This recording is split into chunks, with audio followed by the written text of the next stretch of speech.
श्रीमान् वेङ्कटनाथार्यः कवितार्ककेसरी वेदान्ताचार्यवर्यो मे सन्निधत्तां सदा हृदि लक्ष्मीनाथसमारम्भां नाथयामुनमध्यमामस्मदाचार्यपर्यन्तां वन्दे गुरुपरम्परां यो नित्यमच्युतपदाम्बुजयुग्मरुक्मौ व्यामोहतस्तदितराणि तृणाय मेने अस्मद्गुरोर्भगवतोऽस्य दयैकसिन्धोः रामानुजस्य चरणौ शरणं प्रपद्ये ஸ்ரீரொன்றுதோப்புல் திருவேங்கடமுடையான் பாருன்னச் சொன்ன பயமொழியுள் ஓரொன்றுதானே அமையாதோ ಧಾರಣೆಯಲ್ ವಾಯುವಾರ್ಕ ವಾನೇರப் ಪೋಮಳವನ್ ವಾಯುವೆ. ನಿಗಮಾಂತ ಮಹಾದೇಶಿಕಾಯ ನಮಃ. ಇವತ್ತು ನಾನು ತಗೊಳ್ತೀನಿ ಕ್ಲಾಸು, ಸ್ತೋತ್ರವನ್ನು ಹೇಳೋಣ. ನಾಳೆ ನನಗಾಗೋದಿಲ್ಲ, ಅವಳು ಮಾತಾಡೋದಿಲ್ಲ. ಇದರಲ್ಲಿ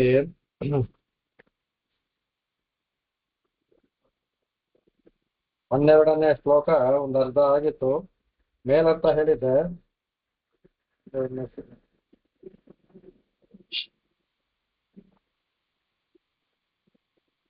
ಇಲ್ಲ ಪೂರ್ತಿ ಹೇಳಿದ್ನ ಜ್ಞಾಪಕ ಇಲ್ಲ, ಇಲ್ಲ ಅರ್ಧ ಹೇಳಿದಂಗೆ ಜ್ಞಾಪಕ ನನಗೆ. ಇರ್ಲಿ, ರಿಪೀಟ್ ಆದ್ರೂ ತೊಂದರೆ ಏನಿಲ್ಲ. ಮಕುಟಾಲಂಬಿ ಮಯೂರ ಪಿಂಚಮಾಲವರೆಗೂ ಹೇಳ್ಬೇಕು. ಅದರಾಯ್ತ ಚಾರೋಂ ಜನ ಹೇಳಿ ಆಯ್ತದು. ಈ ಶ್ಲೋಕದಲ್ಲಿ ಈ 12ನೇ ಇದರಲ್ಲಿ ವಿಂಶತಿ ಲಕ್ಷಣದಲ್ಲಿ 12ನೇ ಅಧ್ಯಾಯ. 12ನೇ ಅಧ್ಯಾಯ ಪ್ರಸಂಗ ಅಂದ್ರೆ ಒಂದು ಘಟನೆ, ಈವೆಂಟ್ ಅಂತ ಹೇಳಿದ್ರೆ ಇಲ್ಲೇನು ಘಟನೆ ಅಂದ್ರೆ ಅಂತಿಮ ಕೇಳ್ತಾರೆ. ಅಂತಿಮ ಪ್ರಯಾಣ ಒಂದು ಘಟನೆ. ಇದು ಆ ಘಟನೆಯನ್ನ ಸಂದರ್ಭವನ್ನು, ಅದೊಂದು ಸಂದರ್ಭ. ಅದರಲ್ಲಿ ಯಾವ ತರ ಭಗವಂತ ಇರಬೇಕು ಅಂತ ಸ್ವಾಮಿ ಒಂದು ಪ್ರಾರ್ಥಿಸ್ಕೊಳ್ತಾರೆ. ಆ ಪ್ರಾರ್ಥನೆ ಇಲ್ಲಿ ಬರ್ತದೆ. ಅದರಲ್ಲಿ ಈ ಮಕುಟಾಲಂಬಿ ಮಯೂರ ಪಿಂಚಮಾಲ ಹರಿಣ ಇವೆಲ್ಲವೂ ಸಹ ವಿಶೇಷಣಗಳು. ಯಾವ ತರ ಭಗವಂತ ಕಾಣಬೇಕು ಅಂತ ಕೇಳ್ಕೊತಾರೆ. ಅದರಲ್ಲಿ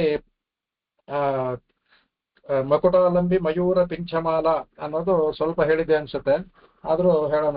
ಇದರಲ್ಲಿ ಅಂದ್ರೆ ಇಲ್ಲಿ ಸ್ವಾಮಿಗೆ ಏನು ಅಂದ್ರೆ ನೇರವಾಗಿ ಇಲ್ಲಿ ಯಾವಾಗ್ಲೂ ನಾವು ದೇವನಾಯಕ ಪಂಚಾಶತ್ ಎಲ್ಲ ನೋಡಿದ್ವಿ. ಅಲ್ಲಿ ಪಾದಾದಿ ಕೇಶಮದಾಯಿ ಪಾಡಿತ್ತಂದ ಅನ್ನೋ ತರ ಕೆಳಗಡೆಯಿಂದ ಮೇಲೆ ಪೂರ್ಣವಾಗಿ ಅವಯವ ಶೋಭೆ ಮತ್ತೆ ಸಮುದಾಯ ಶೋಭೆ ಎಲ್ಲವನ್ನೂ ಅನುಭವಿಸಿದ್ರು. ಇಲ್ಲಿ ಸ್ವಾಮಿ ಏನ್ ಮಾಡ್ತಾರೆ, ನೇರವಾಗಿ ಮುಖಕ್ಕೆ ಹೊಟ್ಟೋಗ್ತಾರೆ. ಯಾಕೆಂದ್ರೆ ಮಕುಟಾಲಂಬಿ ಮಯೂರ ಪಿಂಚಮೇಲ ಹರಿನೀಲ ಶಿಲ ಮುಖಕ್ಕೆ. ಯಾಕೆಂದ್ರೆ ಇಲ್ಲಿ ಅಂತಿಮ ಪ್ರಯಾಣ ಹೇಳ್ತಾ ಇದ್ದಾರೆ. ಅಂತಿಮ ಪ್ರಯಾಣ ಯಾವಾಗ ಬರ್ತೋ ಗೊತ್ತಿಲ್ಲ, ಈ ಕ್ಷಣವೂ ಬಂದ್ಬಿಡ್ಬೋದು. ಹಾಗಾಗಿ ಈ ನಾನು ಮತ್ತೆ ಈ ಪಾದಾದಿಕೆ ನೋಡ್ತಾ ಇದ್ರೆ ಭಗವಂತನ ಇದು ಮೊದಲು ಮುಖವನ್ನು ನೋಡ್ಬಿಡೋಣ, ಆಮೇಲೆ ಸಮಯ ಇದ್ರೆ ಅವನ ಸಮುದಾಯ ಶೋಭೆಯನ್ನು ಅನುಭವಿಸೋಣ ಅಂತ ನೇರವಾಗಿ ಮುಖ ಕಮಲಕ್ಕೆ ಹೋಗ್ತಾರೆ. ಎಂತ ಮುಖ? ಮುಕುಟಾಲಂಬಿ ಮಯೂರ ಪಿಂಚಮಾಲ.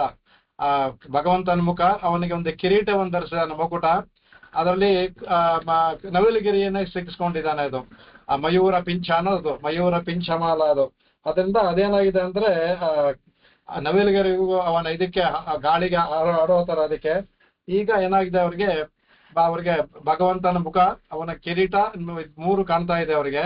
ಈಗ ಅವ್ರಿಗೆ ಅನ್ಸುತ್ತೆ, ಆಯ್ತು ಈ ಕ್ಷಣದಲ್ಲಿ ನನಗೆ ವಿಯೋಗ ಆದ್ರೂ ಸಹ ದೇಹವಾಸನ ಆದ್ರೆ ಏನು ಯೋಚನೆ ಇಲ್ಲ. ಯಾಕೆಂದ್ರೆ ಯಾವ ಕ್ಷಣದಲ್ಲಿ ಆಯ್ತು ಪರವಾಗಿಲ್ಲ, ಭಗವಂತನ ಮುಖಾರವಿಂದ ನೋಡ್ಬಿಟ್ನಲ್ಲ ಸಾಕು ಅಂದ್ಬಿಟ್ಟು ಮೊದಲು ಅದನ್ನ ನೋಡ್ತಾರೆ. ಅದಕ್ಕೆ ಅಂದ್ರೆ ಅವರು ಮೌಳಿ ಪ್ರದೇಶ, ಮೌಳಿ ಅಂದ್ರೆ ಮುಕುಟ, ಮೌಳಿ ಪ್ರದೇಶ ಮುಖ್ಯವಾಗಿ ಮೊದಲು ಅಂತಿಮ ಪ್ರಯಾಣದಲ್ಲಿ ಕೇಳಿರೋದ್ರಿಂದ ಅಂತಿಮ ಪ್ರಯಾಣ ಯಾವಾಗನು ಗೊತ್ತಿಲ್ವಲ್ಲ. ಈವಾಗ್ಲೂ ಈ ಕ್ಷಣದಲ್ಲೇ ಇರ್ಬೋದು, ಇನ್ನೊಂದು ಕ್ಷಣದಲ್ಲಾರು ಆಗ್ಬೋದು. ಹಾಗಾಗಿ ಒಂದು ವೇಳೆ ಈ ಕ್ಷಣದಲ್ಲೇ ಆಗ್ಬಿಟ್ಟ ಅಂದ್ರೆ ಆ ಭಗವಂತನ ಆ ಮೌಳಿ ಪ್ರದೇಶ ಮುಖಮಂಡಲವನ್ನು ನೋಡದಲ್ಲಿ ನಾವು ವಂಚಿತನಾಗಬಾರ್ದು ಅಂತ ಮೊದಲು ಭಗವಂತನ ಆ ಮೌಳಿ ಪ್ರದೇಶವನ್ನ ಧ್ಯಾನ ಮಾಡ್ತಾರೆ. ಮಕುಟಾಲಂಬಿ ಮಯೂರ ಪಿಂಚಮಾಲ ಅಂದ್ಬಿಟ್ಟು ಹೇಳ್ತಾರೆ ಅದಕ್ಕೆ.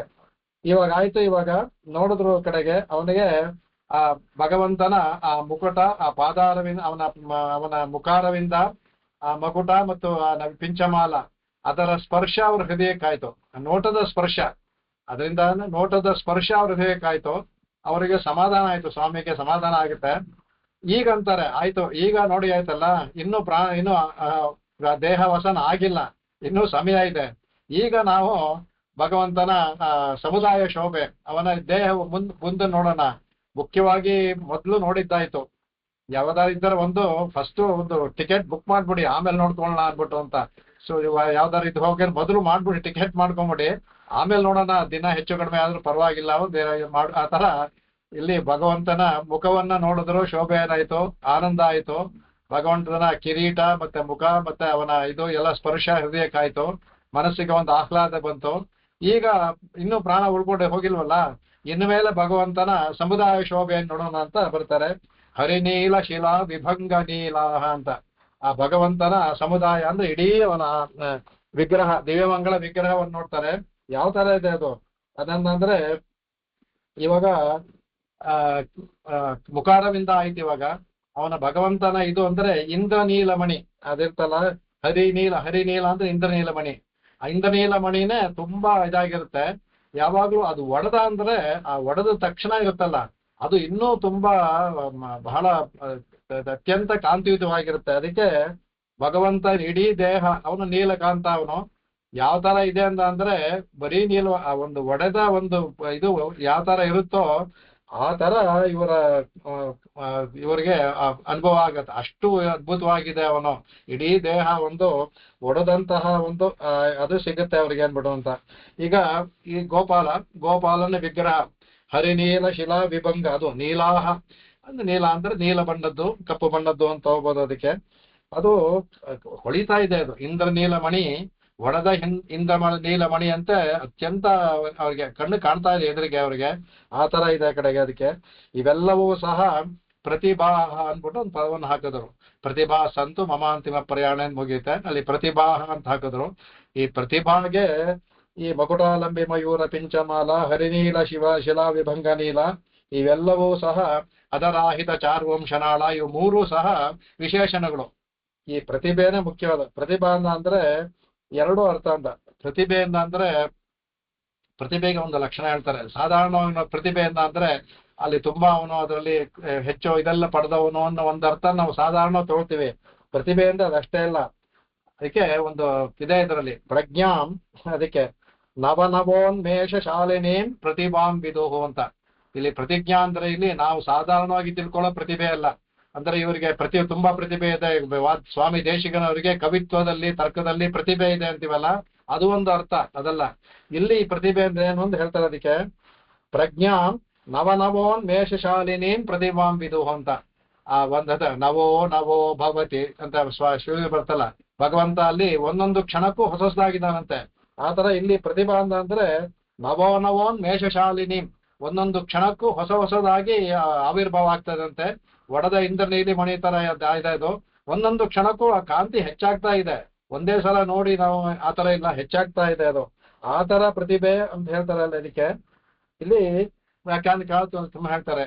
ಇಲ್ಲಿ ಇನ್ನೊಂದು ಪ್ರತಿಭೆಗೂ ಇಲ್ಲಿ ಅರ್ಥವನ್ನ ಸ್ವಾಮಿ ಕೊಡ್ತಾರೆ, ವ್ಯಾಖ್ಯಾನದಲ್ಲಿ ಕೊಡ್ತಾರೆ.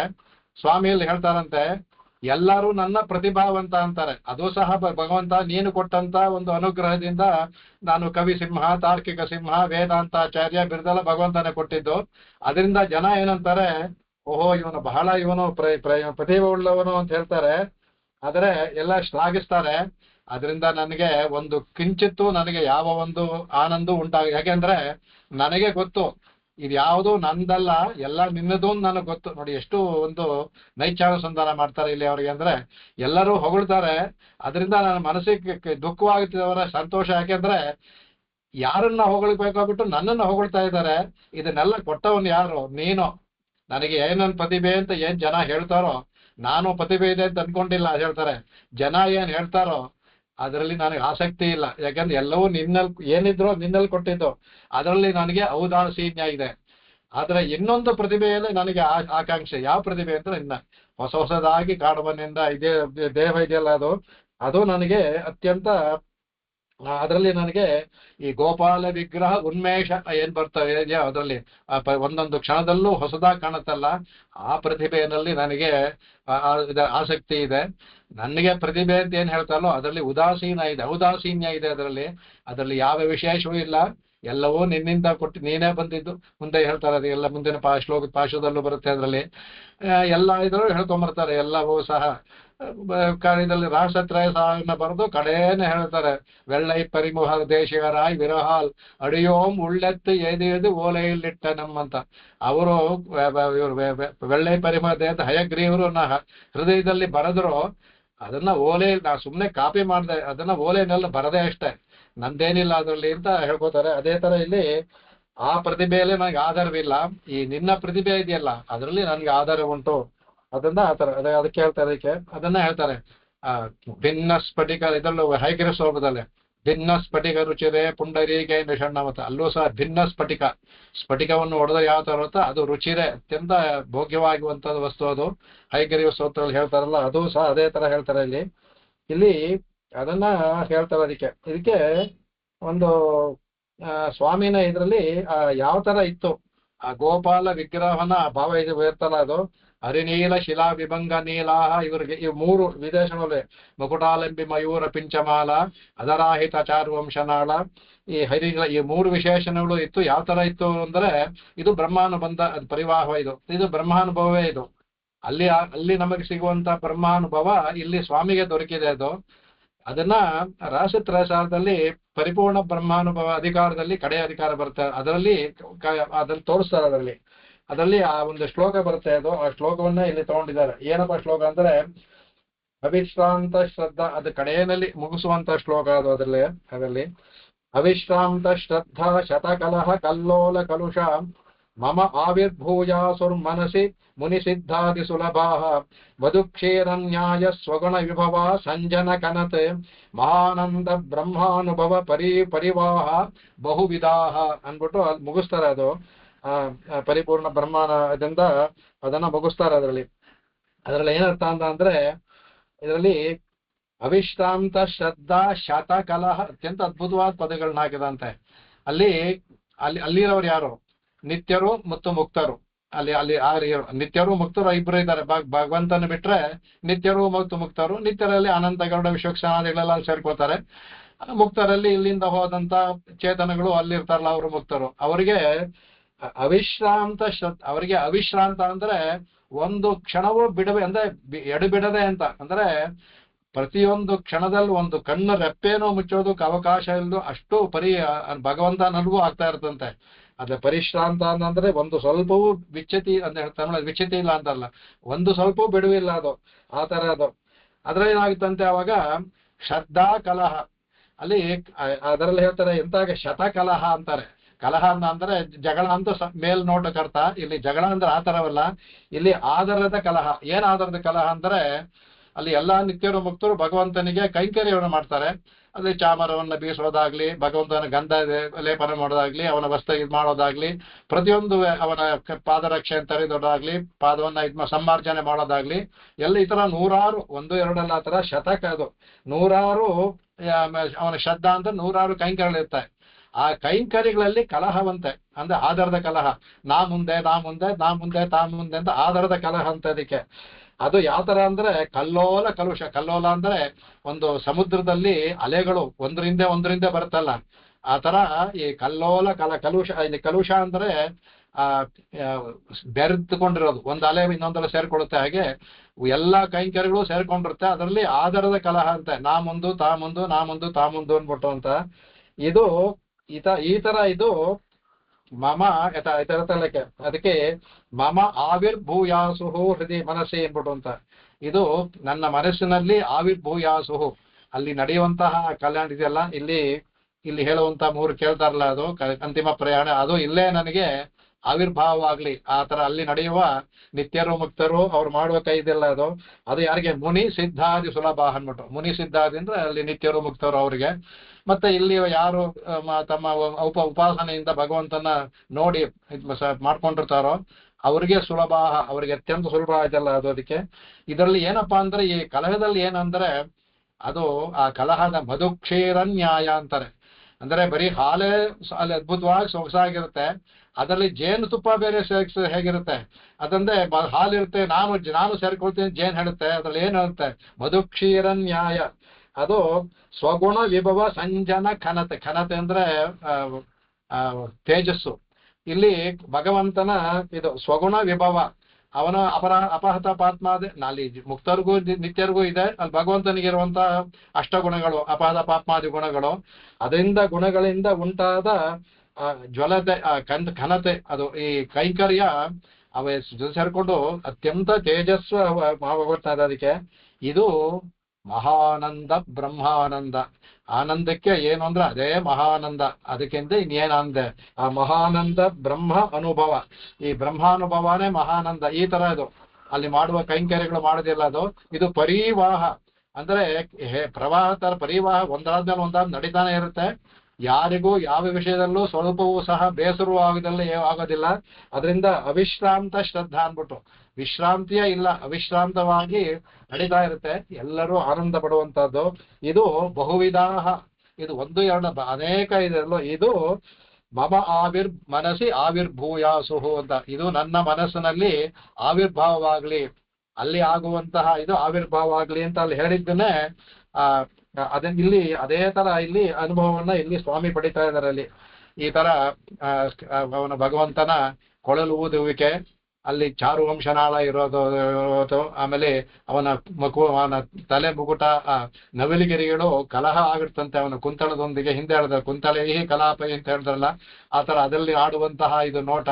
ಅವನು ಭಗವಂತ ವೀಣೆಯನ್ನ ಓದ್ತಾ ಇದ್ದ. ಮುಂದಿನ ಶ್ಲೋಕದಲ್ಲಿ ತಮಗೂ ವೇಣುಗೂ ಒಂದು ಸಂಬಂಧವನ್ನು ತಗೊಳ್ತಾರೆ. ಮುಂದಿನ ಶ್ಲೋಕ ತುಂಬಾ ಚೆನ್ನಾಗಿದೆ, ತಮ್ಮ ಸಂಬಂಧವನ್ನು ಹಾಕೊಳ್ತಾರೆ ಸ್ವಾಮಿ. ಆ ತರ ಇದು ದೇಹ ಕಾಂತಿಯೋ ಹರಿನೀಲ ಶಿವ ವಿಭಂಗ, ಈ ತರ ಪರಿಪೂರ್ಣ ಹೊಡೆದಿರಂತ ಇದು. ಅದು ಎಂತದ್ದು ಒಂದೊಂದು ಕ್ಷಣಕ್ಕೂ ಹೊಸದಾಗಿದೆ. ಅಲ್ಲಿ ಏನಿದೆಯೋ ಅದನ್ನೇ ಇಲ್ಲಿ ಅನುಭವಿಸ್ತಾರೆ. ಆ ತರದ್ದು ಈ ಪ್ರತಿಭಾ ಅಂದ್ರೆ ಅದು ಈ ಇದು ಹೇಳ್ತಾರೆ. ಅದಕ್ಕೆ ಇದನ್ನ ಕುಮಾರ ಸಂಭವದಲ್ಲಿ ಕಾಳಿದಾಸ ಒಂದು ಇದನ್ನ ಹೇಳ್ತಾರೆ ಸೂರ್ಯಾಂಶುಭಿ ಭಿನ್ನ ಮಿವಾರವಿಂದಂ ಅನ್ಬಿಡು ಅಂತ. ಯಾವ ತರ ಅಂದ್ರೆ ಆಗತಾನೆ ಅರಳಿದ ಇದು ಕಮಲ ಎಷ್ಟು ಸುಂದರವಾಗಿರುತ್ತೆ. ಸೂರ್ಯಾಂಶುಭಿ ಭಿನ್ನ, ಸೂರ್ಯನ ಮೊಗ್ಗಾಗಿರುತ್ತೆ, ತಾವರೆ ಮೊಗ್ಗು. ಸೂರ್ಯನ ಕಿರಣಗಳು ಬಿದ್ದಾಗ ಅರಳಕ್ ಶುರು ಆಗುತ್ತಲ್ಲ, ಆಗತಾನೆ ಅರಳಿದು. ಹರಿನೀಲ ಶಿಲಾ ವಿಭಂಗ ನೀಲ ಅಂತಾರಲ್ಲ, ಅದಕ್ಕೆ ಸಮಾನವಾದ ಪದ ಇದು. ಆಗತಾನೆ ಅರಳಿದ ಕಮಲ ಎಷ್ಟು ಅದ್ಭುತವಾಗಿ ಮನೋಹರವಾಗಿರುತ್ತೋ, ಸೂರ್ಯನ ಅಂಶ ಆಗದಿಂದ ತೇಜಸ್ಸಿನಿಂದ ಅರಳಿದ ಇದು. ಆ ತರ ಈ ತರ ಭಗವಂತನ ಅದನ್ನು ಇವ್ರು ತಗೋಬಹುದು. ಭಗವಂತನ ಇವ್ರಿಗೆ ಸ್ವಾಮಿಗೆ ಅನೇಕ ಕಾಳಿದಾಸನ ಮೇಲೆ ಆ ಕೆಲವು ಪದಗಳನ್ನು ಹಾಕೊಳ್ತಾರೆ ಇಲ್ಲಿ. ಅದೇ ತರ ಭಗವಂತನ ಒಂದು ಇದರಿಂದ ಮನಸ್ಸಲ್ಲಿ ಅರವಂತೆ ಇದೆಯಲ್ಲ, ಮನಸ್ಸು ಅದು ಅರಳುವಂತೆ ಆದ್ರೆ ಎಷ್ಟು ಅದ್ಭುತವಾಗಿರುತ್ತೆ. ಅದ್ರಲ್ಲಿ ಭಗವಂತನು ಒಡೆದ ಇಂದ್ರನೀಲ ಮಣಿಯಂತೆ ಪ್ರಕಾಶಮಾನವಾಗಿದ್ದಾನೆ ಅವನು. ಆ ತರ ಅದ ಹೇಳ್ತಾರೆ. ಅದಕ್ಕೆ ಇಲ್ಲಿ ಹೇಳ್ತಾರೆ. ಅದಕ್ಕೆ ನವಯೌವನ ಎಲ್ಲಕ್ಕೂ ಬೇಕು. ಅದಕ್ಕೆ ಅಂದ್ರೆ ಉಚಿತವಾದಲ್ಲಿ ಮುಖ್ಯವಾದ ಅಂದ್ರೆ ಯೌವನಕ್ಕೆ ಇದಿರುತ್ತೆ. ಅದಕ್ಕೆ ಯಾಕೆಂದ್ರೆ ಶರೀರಕ್ಕೆ ಯವನ ಅನ್ನೋದು ಒಂದು ವಿಕಸಿತ ಆಗತಾನೆ ವಿಕಸಿತವಾಗಿರುವಂತಹ ಸ್ಥಿತಿಗೆ ಯವನ.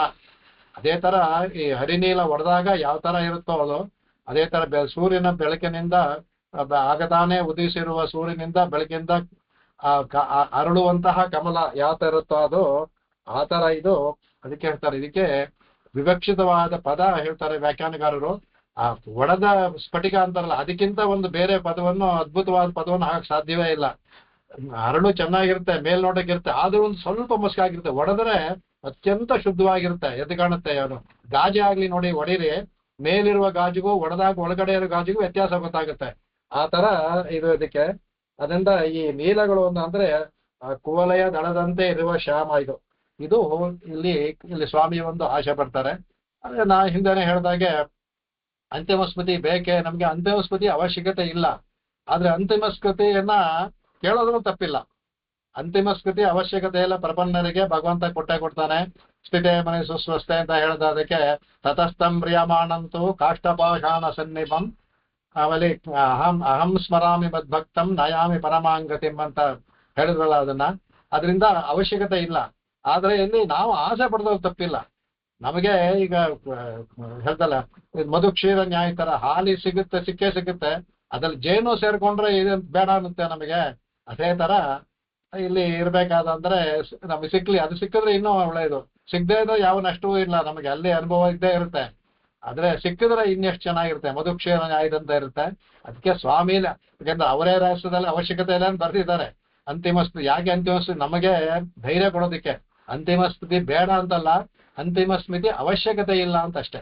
ಅಂತಿಮ ಸ್ಮೃತಿ ಬೇಡ ಅಂತ ಎಲ್ಲೂ ಯಾರು ಹೇಳಿಲ್ಲ, ಅವಶ್ಯಕತೆ ಇಲ್ಲ ಅಂತ ಅಷ್ಟೇ. ಅದನ್ನ ಮುಂದಿನ ಶ್ಲೋಕದಲ್ಲಿ ಇದನ್ನೇ ತಗೊಂಡು ಹೋಗ್ತಾರೆ. ಇದನ್ನ ಸ್ವಲ್ಪ ಇನ್ನು ಎಕ್ಸ್ಟ್ರಾ ಮುಂದಿನ ಶ್ಲೋಕ ತುಂಬಾ ಇದು ಹೋಗ್ತಾರೆ ಅಲ್ಲಿ. ಅದನ್ನ ಆಸೆ ಪಡೋದ್ರಲ್ಲಿ ತಪ್ಪಿಲ್ಲ ನಮಗೆ ಅಲ್ವಾ. ಸಿಕ್ಕುವಾಗ ಆಸೆ ಪಟ್ಟು ಯಾಕೆ ಪಡಬಾರ್ದು, ಹೋಗುವಾಗ ಭಗವಂತನ ದೃಷ್ಟಿ ಧ್ಯಾನ ನಮಗೆ ಸಿಕ್ಕದ ಅಂದ್ರೆ ಯಾರು ಬೇಡ ಅಂತಾರೆ ಅಂದ್ಬಿಟ್ಟು ಅದನ್ನೇ ಹೇಳ್ತಾರೆ. ಅದಕ್ಕೆ ಅಂತಿಮ ಪ್ರಯಾಣೆ ನನ್ನ ಕಡೆಯ ಕಾಲದಲ್ಲಿ ಈಗ ಹೇಳಿದ್ರಲ್ಲ ಇಂತಹ ಒಂದು ಗೋಪಾಲ ಇವನು ವ್ಯೂಹ ವಾಸುದೇವಲ್ಲ, ಇವನು ಅವತಾರ, ವಿಭವ, ಇವನು ಎಲ್ಲಿಯೋ ವಿಭವ ವಾಸುದೇವ, ಇವನ ಒಂದು ಇದು ಮಮ ಅಂದ್ರೆ ನನಗೆ ಈಗ ಮಮ ಅಂತ ಹೇಳಿದ್ರು. ಇಲ್ಲೇನು ಅಂದ್ರೆ ಪ್ರತಿಭೆಯ ಸತ್ಯ ಅನುಭವ ಆಗೋಯ್ತು ಇವರಿಗೆ, ಸ್ವಾಮಿ ಮನಸ್ಸಲ್ಲಿ ಆಗೋಯ್ತು. ಇವಾಗ ಈ ಅನುಭವ ನನಗೆ ಅಂತಿಮ ಪ್ರಯಾಣೇ ಸಂತು, ಇದು ನನಗೆ ಈಗ ಅನುಭವ ಆಗೋಯ್ತು, ನನಗೆ ಭಗವಂತ ತೋರಿಸ್ಬಿಟ್ಟ. ಇದು ಅಂತಿಮ ಪ್ರಯಾಣೇ ಸಂತು, ನನ್ನ ಅಂತಿಮ ಪ್ರಯಾಣದಲ್ಲಿ ಇದು ನನಗೆ ಬರಲಿ ಅದಕ್ಕೆ ಅಂದ್ಬಿಟ್ಟು ಅಂತ. ಅದಕ್ಕೆ ಹಾಗಾದ್ರೆ ಇಲ್ಲಿ ಅದನ್ನ ಹೇಳ್ತಾರೆ. ಇದರಲ್ಲಿ ತುಂಬಾ ಚೆನ್ನಾಗಿ ಒಂದು ವ್ಯಾಖ್ಯಾನ ಹೇಳ್ತಾರೆ. ಆ ಸತ್ ಪದವನ್ನೇ ಹಾಕಿದ್ರು ಇಲ್ಲಿ ಸಂತು ಅನ್ನುವಾಗ. ಇದಂದ್ರೆ ಭಗವಂತ ಸತ್ತು ನಮ್ಮನ್ನ ಸತ್ತಾಗಿ ಮಾಡ್ತಾನೆ. ಅವನು ಸತ್ತು ನಮ್ಮನ್ನ ದೋಷವನ್ನ ತೆಗೆದು ಸತ್ತಲ್ಲಿ ಮಾಡಿ ಅಲ್ಲಿ ಕರ್ಕೊಂಡು ಹೋಗ್ತಾನೆ. ಅದರಿಂದ ಹೇಳ್ತಾ ಅದಕ್ಕೊಂದಿದೆ, ತತ್ಸತ್ವೇ ಮತ್ಸತ್ವಂ ತದಭಾವೇ ಮದಭಾವ ಅಂದ್ಬಿಟ್ಟು ಅಂತ. ತತ್ಸತ್ವೇ ಮತ್ಸತ್ವ, ಅವನ ಸತ್ವ ಇರೋದ್ರಿಂದ ನನ್ನ ಸತ್ವ ಅಂದ್ರೆ ಭಗವಂತ ನನ್ನ ಜೊತೆ ಇರೋದ್ರಿಂದ ಅವನು ಸತ್ತಾಗಿರೋದ್ರಿಂದ ನನಗೂ ಸತ್ತತ್ವನು ಉಂಟಾಗಿತ್ತೆ. ತದಭಾವೇ ಮದಭಾವ ಅಂತ. ಅವನು ಅದಿಲ್ದೇ ಇದ್ರೆ ತತ್ ಅಭಾವೇ ಮತ್ ಅಭಾವ, ಅದು ಇಲ್ದೇ ಇದ್ರೆ ಆ ಭಗವಂತನ ಸತ್ತಿಲ್ದೇ ಇದ್ರೆ ಅಭಾವ ಆದ್ರೆ ನನಗೂ ಸಹ ಅಭಾವವೇ ಅಂದ್ಬಿಟ್ಟು ಆ ಒಂದು ಬರೋ ತರ ಸಂತು ಪದವನ್ನ ಹಾಕಿದ್ದಾರೆ. ಅದಕ್ಕೆ ಅಂದ್ರೆ ಅನ್ವಯ ಮತ್ತು ವ್ಯತಿರೇಕದಲ್ಲಿ ಇದಕ್ಕೆ ಹೇಳೋದು ನ್ಯಾಯ. ಅನ್ವಯ ವ್ಯತಿರೇಕ ನ್ಯಾಯ ಅಂತ. ಅನ್ವಯ ತತ್ಸತ್ವೇ ಮತ್ಸತ್ವಂ, ವ್ಯತಿರೇಕ ತದಭಾವೇ ಮದಭಾವ ಅನ್ಬಿಟ್ಟು ಅಂತ. ಅವನಿದ್ರೆ ನಾನಿದ್ದೀನಿ, ಅವನಿಲ್ಲ ನಾನಿಲ್ಲ, ಅದು ಒಂದು ಅನ್ವಯ ಒಂದು ವ್ಯತಿರೇಕ, ಎರಡೂ ಸಹ ಅಲ್ಲೇ ಭಗವಂತನಿಗೆ ಹೊಂದುತ್ತೆ.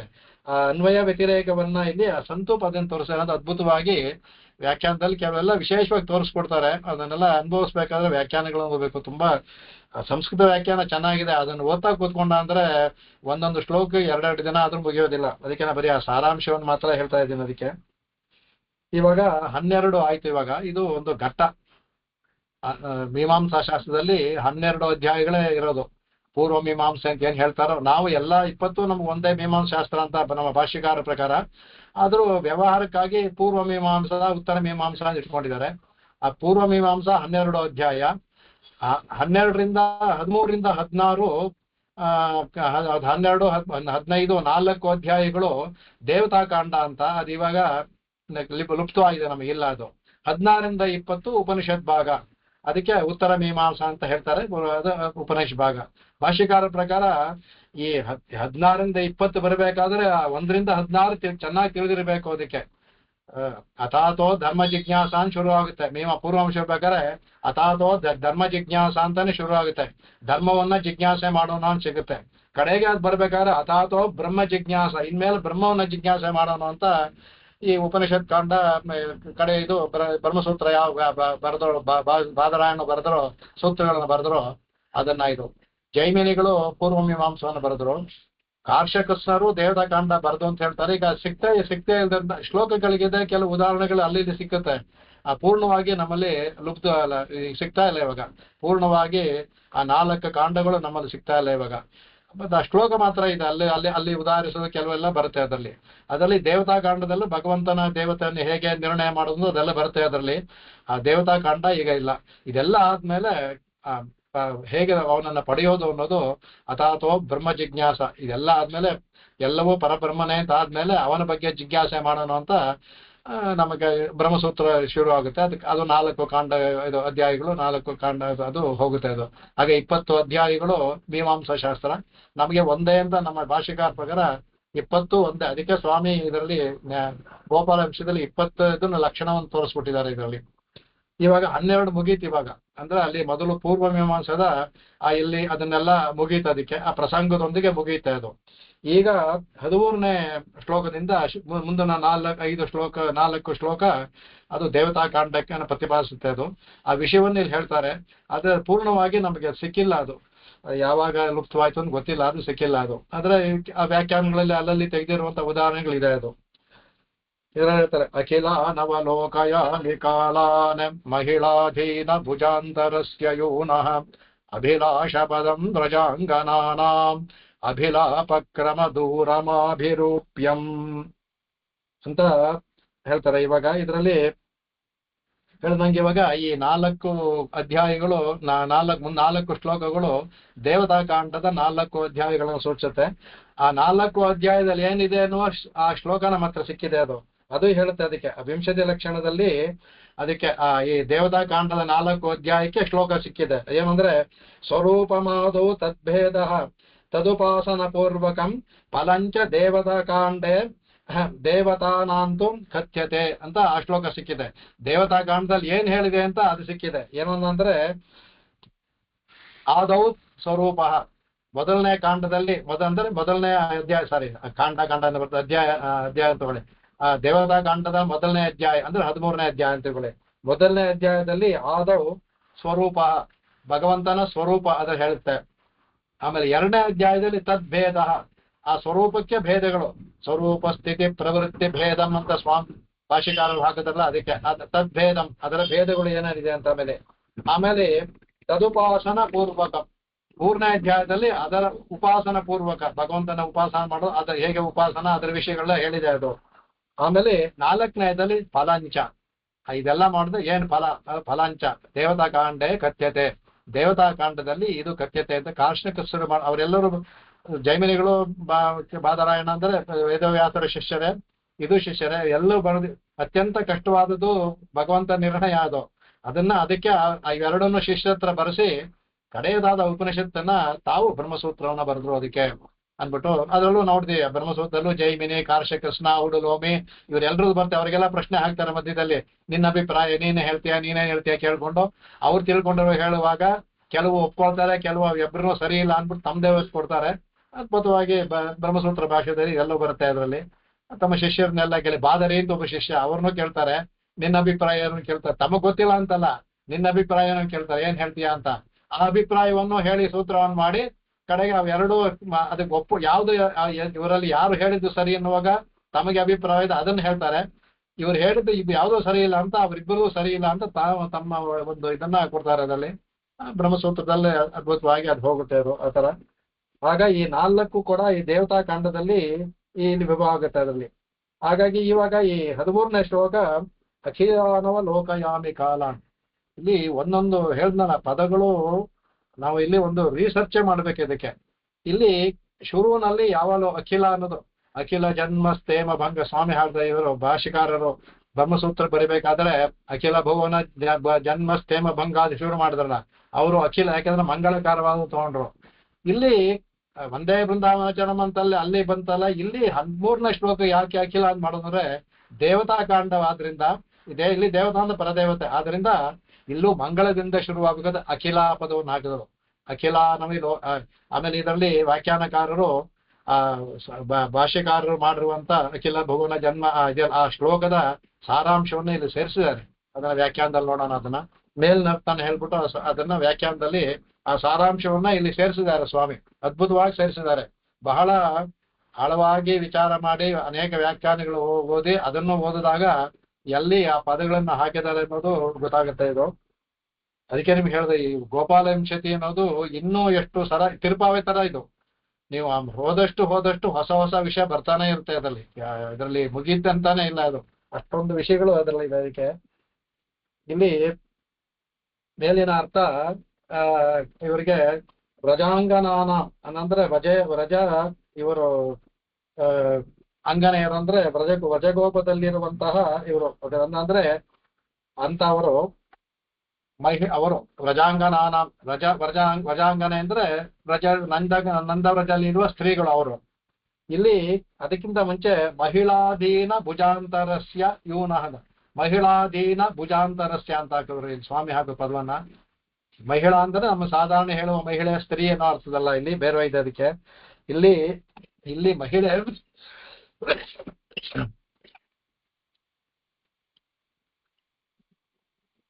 ಇಲ್ಲಿ ಮಹಿಳೆ ಅಂದ್ರೆ ಗೃಹಿಣಿ, ಭಗವಂತನ ಗೃಹಿಣಿ ಲಕ್ಷ್ಮಿ, ಸಾಕ್ಷಾತ್ ದೇವಿ. ಇಲ್ಲಿ ರುಕ್ಮಿಣಿ ಅಂತ ಹೋಗ್ಬೋದು, ಬೇಕಾದ್ರೆ ಇಲ್ಲಿ ರುಕ್ಮಿಣಿ ಆದ್ರೆ ಅವತಾರದಲ್ಲಿ ಇವಳು ಇಲ್ಲಿ ಭುಜಾಂತರಸ್ಯ, ಭುಜ ಅಂತರ ಅಂದ್ರೆ ಎರಡು ಭುಜಗಳ ಅಂತರ, ಊರು ಅಂದ್ರೆ ಇದು ವಕ್ಷಸ್ಥಲ ಅಂದ್ರೆ ಭಗವಂತನ ಭುಜಗಳ ಅಂತರ ಅಂದ್ರೆ ವಕ್ಷಸ್ಥಲ.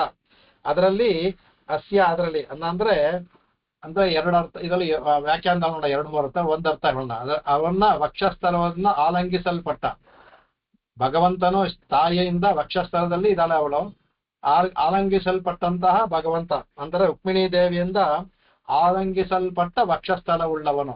ಅಲ್ಲೇ ವಾಸವಾಗಿರೋದ್ರಿಂದ ಭಗವಂತನ ಇದರಲ್ಲಿ ಆಶ್ರಯ ಪಡ್ಕೊಂಡಿರೋದ್ರಿಂದ ರುಕ್ಮಿಣಿ ದೇವಿ ಶ್ರೀ ಇರೋದ್ರಿಂದ ಅದರಿಂದ ಯುವನಃ ಅಲ್ಲಿ ವಕ್ಷಸ್ಥಳದಲ್ಲಿ ಇದ್ದಾಳೆ ಅವಳು, ಎಲ್ಲಿ ನಮ್ಮ ಅದರಲ್ಲಿ ಶ್ರೀ ಆದವಳಲ್ಲಿ ಪರ ಇದರಲ್ಲಿ. ಇಲ್ಲಿ ಅವತಾರ ಕಾಲದಲ್ಲಿ ರುಕ್ಮಿಣಿ ಭಗವಂತನ ಆಶ್ರಯ ಅಂದ್ರೆ ಭಗವಂತನ ಆಲಿಂಗನ ಮಾಡ್ಕೊಂಡ್ಲು ಅಂತ ಹೋಗ್ಬೇಕಿಲ್ಲ. ಅವತಾರ ಕಾಲದಲ್ಲಿ ವಕ್ಷಸ್ಥಳದ ಒಳಗಡೆ ನಮಗ್ ಕಾಣೋದಿಲ್ಲ, ಇರ್ತಾಳ ಅದು ನಮಗೆ ಹೊರಗಡೆ ರುಕ್ಮಿಣಿ ಕಾಣೋದ್ರಿಂದ ಭಗವಂತನನ್ನ ಆಲಿಂಗನ ಮಾಡಿದ್ದಿರುವಂತಹ ರುಕ್ಮಿಣಿ, ಇಲ್ಲ ರುಕ್ಮಿಣಿಯಿಂದ ಆಲಂಗಿಸಲ್ಪಟ್ಟಂತಹ ಭಗವಂತ ಅವನು ಅಂತಹ. ಯಾಕಂದ್ರೆ ಯೂನಃ ಅಂತ ಪದವಾದ್ರು ಹೇಳುದು ಎಲ್ಲದರಲ್ಲೂ ಇಲ್ಲಿ ಸ್ವಾಮಿಗೆ ಯುವಕನೇ ಬೇಕು. ಯೂನ ಅಂದ್ರೆ ಇದು ನಿತ್ಯ ಯುವಕನಿಗೆ ಯೂನ, ನಿತ್ಯ ಯುವಕ. ಯಾಕಂದ್ರೆ ಅಲ್ಲೂ ಯಾವ ನಿತ್ಯ ಯುವಕ, ಇಲ್ಲಿ ಅದನ್ನೇ ಕೇಳ್ತಾ ಇದಾರಲ್ಲ ಇವರು. ಅಲ್ಲಿ ಭಗವಂತ ಅಲ್ಲಿ ಏನಿದಾನ ಅನ್ಬೇಕಾದ್ರೆ ಯೂನಃ ಅಂತ ಪದವನ್ನು ಹಾಕಿದ್ರು ನೋಡಿ. ಎಲ್ಲಾ ಇದ್ರಲ್ಲೂ ಒಂದು ಯುವಕನ ಪದವನ್ನು ಹಾಕಿದ್ದಾರೆ. ಮೊದಲು 3 ಇದು ಬಿಟ್ಟ ಅಂದ್ರೆ ಅವನು ಅವೆಲ್ಲ ಯುವಕನ ಆದ್ಮೇಲಿಂದ ಯುವಕ ಪದವನ್ನೇ ಹಾಕಿದಲ್ಲಿ ಯೂನಃ ಅಂದ್ರೆ ಅಂತ ನಿತ್ಯ ಯುವಕನ ಅವನು ಎಂತಹ ಇವನು ವ್ರಜಾಂಗನಾನಾಂ ಅಭಿಲಾಷ ಪದಂ. ಇವನು ವ್ರಜ ಅಂಗನೇ ಇದಾರಲ್ಲ ಅವ್ರಿಗೆ ಅಭಿಲಾಷ ಪದಂ ಅನ್ನೋದು ಆಸೆ ಪಡುವಂತಹ ಒಂದು ಸ್ಥಾನ, ಪ್ರೇಮಕ್ಕೆ ಅರ್ಹವಾದ ಒಂದು ಸ್ಥಾನ, ಗೋಪಸ್ತ್ರೀಯರಿಂದ ಪ್ರೇಮಕ್ಕೆ ಅರ್ಹವಾದಂತ ಒಂದು ಸ್ಥಾನ ಇವನು ಭಗವಂತ. ಆ ಸ್ಥಾನದಲ್ಲಿ ಆಗ್ಲೇ ರುಕ್ಮಿಣಿ ಆಲಿಂಗನ ಮಾಡ್ಕೊಂಡಿದ್ದಾಳೆ. ಆದ್ರೂ ಇಲ್ಲಿ ಗೊಲ್ಲ ಸ್ತ್ರೀಯರು ಅವನ್ನ ಆಸೆ ಪಡ್ತಾರಲ್ಲ, ಅದು ಅಭಿಲಾಷ ಪದಂ ಅಂದ್ರೆ ಅವರಿಗೆ ಆಸ್ಪದವಾದದ್ದು. ಅವನ ಆಸೆ ಪಡುವವರು, ಅವನ ಪ್ರೇಮಕ್ಕೆ ಹಾತೊರೆಯುತ್ತಿರುವಂತಹ ಸ್ತ್ರೀಯರು, ಅವನ ಪ್ರೇಮಕ್ಕೆ ಆಸ್ಪದ ಉಳ್ಳಂತಹ ವ್ರಜಾಂಗನೆಯರು ಅವರೂ ಸಹ ಅದಂದ್ರೆ ಈ ಭಗವಂತನ ಆಭಿರೂಪ್ಯ ಅಂದ್ರೆ ಸೌಂದರ್ಯ, ಆಭಿರೂಪ್ಯ ಅಂದ್ರೆ ಸೌಂದರ್ಯ. ಅಂತ ಎಂತಹ ಸೌಂದರ್ಯ ಅಂದ್ರೆ ಅಭಿಲಾಪಕ್ರಮ ದೂರಂ ಅಂದ್ರೆ ಅಭಿಲಾಪ ಕ್ರಮ ದೂರಂ. ಅಭಿಲಾಪ ಅಂದ್ರೆ ಹೇಳೋದು, ವರ್ಣನೆ ಮಾಡೋದು, ಅದಕ್ಕೆ ಕ್ರಮ ತುಂಬಾ ದೂರ ಅಂದ್ರೆ ಅವನ್ನ ಪೂರ್ಣವಾಗಿ ವರ್ಣನೆ ಮಾಡೋಕ್ಕೂ ಸಾಧ್ಯವಂತೆ. ಶ್ರುತಿನಲ್ಲಿ ಅವನ ಆನಂದವನ್ನ, ಅವನ ಭಗವಂತನ ಗುಣಗಳನ್ನ ಹೇಳ್ಬೇಕಾದ ಅಂದ್ರೆ ಯಥೋ ವಾಚೋ ನಿವರ್ತಂತೆ ಅಪ್ರಾಪ್ಯ ಮನಸಾ ಸಹ ಅಂತ ಹೇಳುತ್ತೆ. ಗುಣಗಳನ್ನು ಇಲ್ಲಿ ಸ್ವಾಮಿ ಹೇಳ್ತಾರೆ, ಗುಣಗಳು ಒಂದ್ ಕಡೆ ಇರಲಿ, ಅವನ ರೂಪವೂ ಸಹ ಅದೇ ಅಪ್ರಾಪ್ಯ ಮನಸಃ, ಅದನ್ನು ಹೇಳಕ್ ಸಾಧ್ಯವಿಲ್ಲ. ಯಥೋ ವಾಚೋ ನಿವರ್ತಂತೆ ಅಂತ ಸ್ವಾಮಿ ಆ ರೂಪಕ್ಕೂ ಹೇಳ್ತಾರೆ. ಅವನ ಅಭಿರೂಪ್ಯವೂ ಸಹ ಮಾತಿಗೂ ದೂರ, ವರ್ಣನೆಗೂ ದೂರ ಅಂತ ಹೇಳಿದ. ಅಭಿಲಾಪ ಕ್ರಮ ದೂರಂ, ಹೇಳೋದಕ್ಕೂ ದೂರವಾಗಿರುವಂತಹ ಅಭಿರೂಪ್ಯ ಆ ಸೌಂದರ್ಯ ರಾಶಿ. ಇಲ್ಲಿ ವ್ಯಾಖ್ಯಾನದಲ್ಲಿ ಚೆನ್ನಾಗಿ ಹೇಳ್ತಾರೆ. ಇದೇನು ಸಿಕ್ಕೋದೇ ಇಲ್ವಾ ಅಂತ ಯಾರು ಆಸೆ ಪಡ್ತಾರೆ, ಏನು ಅದಕ್ಕೆ ಚೆನ್ನಾಗಿ ಹೇಳ್ತಾರೆ ಅರ್ಥ ಏನು ಅಂದ್ಬಿಟ್ಟು ವ್ಯಾಖ್ಯಾನ ಹೇಳ್ತಾರೆ. ಈ ಮೇಲಿನ ಅರ್ಥ ಇದು ವ್ಯಾಖ್ಯಾನದಲ್ಲಿ ಅನುಭವಿಸ್ತಾರೆ. ಎಲ್ಲ ದೂರ ಆಗ್ಬಿಟ್ಟ ಅಂದ್ರೆ ಕೈಗೆ ಸಿಕ್ಕೇ ಸಿಗುತ್ತೆ ಅಂತ ಆಸೆ ಇದ್ರೆ ಯಾರಾದ್ರೂ ಪ್ರಯತ್ನ ಪಡ್ತಾರೆ. ಹೇಳಕ್ಕೂ ಆಗಲ್ಲ, ಕೈಗೂ ಸಿಗಲ್ಲ, ದೂರ ಆಯ್ತು ಅಂದ್ರೆ ಯಾರು ಅಯ್ಯೋ ಸಿಗೋದಿದ್ಮೇಲೆ, ಯಾಕಂದ್ರೆ ಆಸೆ ಯಾರಿಗೂ ಆಸೆ ಬರಲ್ವಲ್ಲ. ಅದಕ್ಕೆ ಆ ವ್ಯಾಖ್ಯಾನದಲ್ಲಿ ಅದ್ಭುತವಾಗಿ ತಗೊಂಡು ಹೋಗ್ತಾರೆ. ಅಂತಹ ರಾಶಿ ಇವನು, ಸೌಂದರ್ಯ ರಾಶಿ. ಕಡೆಗೆ ಇಂತಹವನ್ನ ಇಲ್ಲೇನ್ ಮಾಡಿದ್ರು, ಹಿಂದಿನ ಶ್ಲೋಕದಲ್ಲಿ ಏನಾದ್ರು ಅಂತಿಮ ಪ್ರಯಾಣೆ ಮೇ ಸಂತಿ ಅಂತ ಹೇಳಿದ್ರು. ನನ್ನ ಅಂತಿಮ ಪ್ರಯಾಣದಲ್ಲಿ ನನಗೆ ಸಿಕ್ಲಿ ಅಂತ ಹೇಳಿದ್ರು. ಇಲ್ಲಿ ಸ್ವಾಮಿಗೆ ಆಸೆ ಜಾಸ್ತಿ ಆಗೋದು ಸ್ವಲ್ಪ ಇವಾಗ. ಇದು ಒಳ್ಳೇದ ಕೆಟ್ಟದ್ದ? ಆಸೆ ಪಡಬಾರ್ದು ಅಂತ ಅಲ್ಲ, ಅಂದ್ರೆ ಭಗವಂತನ ವಿಷಯದಲ್ಲಿ ಏನ್ ಮಾಡುದು ತಪ್ಪಿಲ್ಲ. ಅಲ್ಲಿ ಕಡೆಯಲ್ಲಿ ಮಾತ್ರ ಕೇಳಿದ್ರಲ್ಲ, ಇಲ್ಲಿ ಇದ್ರಲ್ಲಿ ಏನ್ ಹೇಳ್ತಾರೆ, ಕಡೆಯಲ್ಲಿ ಮಾತ್ರ ಯಾಕೆ? ಒಂದು ವೇಳೆ ಭಗವಂತ ಅವನು ಹೇಳದಾಗೆ ಕಡೆಯಲ್ಲಿ ಹೇಳ್ತಾರಲ್ಲ ನಮಗೆ, ಅಪ್ಪೋದಕ್ಕೆ ಇಪ್ಪೋದೆ ಶಲ್ಲಿ ವೈತೇನೆ ಅಂತ, ಏಯ್ಪು ಬಂದು ನಾನು ಹೇಳ್ಕೊಂಡು ಹೋಗ್ಬೇಕಾದ್ರೆ ಹೇಳ್ಬೇಕಾದ್ರೆ ನನಗೆ ಜ್ಞಾನ ಇರ್ತೋ ಗೊತ್ತಿಲ್ಲ, ಈಗಲೇ ಹೇಳ್ತೀನಿ ಅಂತ ಆಯವರು ಹೇಳ್ದಾಗೆ ಇಲ್ಲಿ ಹೇಳ್ಬಿಟ್ರು. ಭಗವಂತನೇ ಹೇಳ್ದ ನನಗೆ ತದಸ್ತಂ ಪ್ರಿಯಮಾನಂತೂ ಕಾಷ್ಟಪಾಷಾಣ ಸನ್ನಿಮಂ ಅಹಂ ಸ್ಮರಾಯ ಭಕ್ತಮ್ ಅಂದ್ಬಿಟ್ಟು ಅಂತ. ಅವ್ರು ಕಾಷ್ಟಪ ಇದ್ಬೇಕಾದ್ರೆ ನಾನ್ ನೆನೆಸ್ಕೊಂಡು ಕರ್ಕೊಂಡೋಗ್ತೀನಿ ಅಂತ ಹೇಳ್ಬಿಟ್ಟ ಅವನು. ಒಂದು ವೇಳೆ ನನಗೆ ಅದು ಆ ಅಂತಿಮ ಇದರಲ್ಲಿ ಒಂದು ವೇಳೆ ಅದು ಆಗದೆ ಹೋದ ಅಂತ ಕೇಳ್ಕೊಂಡಿದ್ದೀನಿ, ಕೊಡ್ಬೋದು. ಅದರಿಂದ ಕಡೆಗೆ ಮಾತ್ರ ಯಾಕೆ, ಅನುಕ್ಷಣವೂ ಯಾಕೆ ಕೊಡಬಾರ್ದು ಅವನು ಅಂದ್ಬಿಟ್ಟು ಅಖಿಲಾನವಲು ಅಖಿಲಾನ್ ಕಾಲಾನ್ ಅಂತ ಪದವನ್ನು ಹಾಕಿದ್ರು. ಅಖಿಲಾನ್ನ ಶುರು ಮಾಡ್ಬೇಕಾದ್ರೆ ಮಂಗಳಕ್ಕೆ ಶುರು ಮಾಡಿದ್ರು.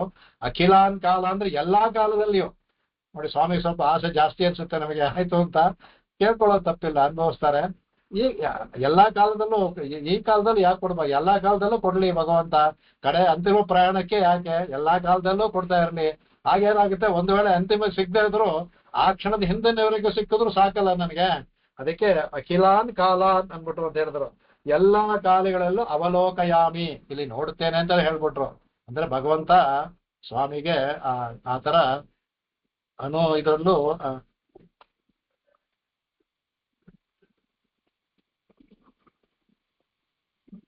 ನೀನಾ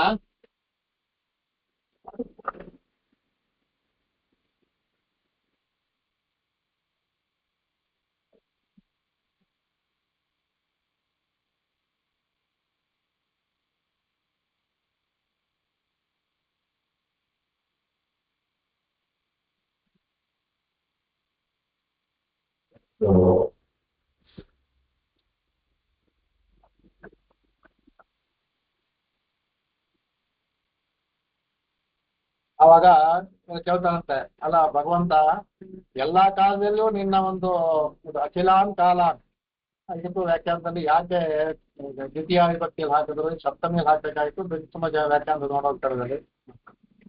ಎಲ್ಲಾ ಕಾಲದಲ್ಲಿಯೂ ಭಗವಂತ ನಿನ್ನಿರ್ಲಿ. ಇದು ಯಾಕೆ ವ್ಯಾತರತ್ವ ಅಂದ್ರೆ ಈ ತರ ಇದನ್ಬಿಟ್ಟು ಮಹಿಳಾದೀನ ಭುಜಾಂತಸ್ಯ ಅಂದ್ರೆ ಆ ಲಕ್ಷ್ಮಿಯಲ್ಲ ರುಕ್ಮಿಣಿಯಿಂದ ಆಲಿಂಗಿಸಲ್ಪಟ್ಟಂತಹ ಭಗವಂತ. ಅಲ್ಲಿ ಕೇಳಿದ್ರು, ಅಲ್ಲೊಂದು ಅದೆಲ್ಲ ಕೇಳಿದ್ರು. ಈಗ ಅದನ್ನ ಬಿಟ್ಟು ಬೇರೆ ಗುಣಗಳು ಕೇಳ್ತಾ ಇದ್ದಾರೆ. ಅದು ಇದ್ದೇ ಅದು ಆಯ್ತಲ್ಲ, ಭಗವಂತ ತಥಾಸ್ತು ಅಂದ್ಬಿಟ್ಟ, ಅದು ಬರುತ್ತೆ ಅದು. ಈಗ ಅಂದ್ರೆ ಲಕ್ಷ್ಮಿಯಿಂದ ಇಲ್ಲಿ ಪರವಾಸುದೇವಾಗ ಲಕ್ಷ್ಮಿಯಿಂದ, ಇಲ್ಲಿ ವಿವವಾಸುದೇವ ಅಂದ್ರೆ ರುಕ್ಮಿಣಿಯಿಂದ ಆಲಂಗಿಸಲ್ಪಟ್ಟವನು.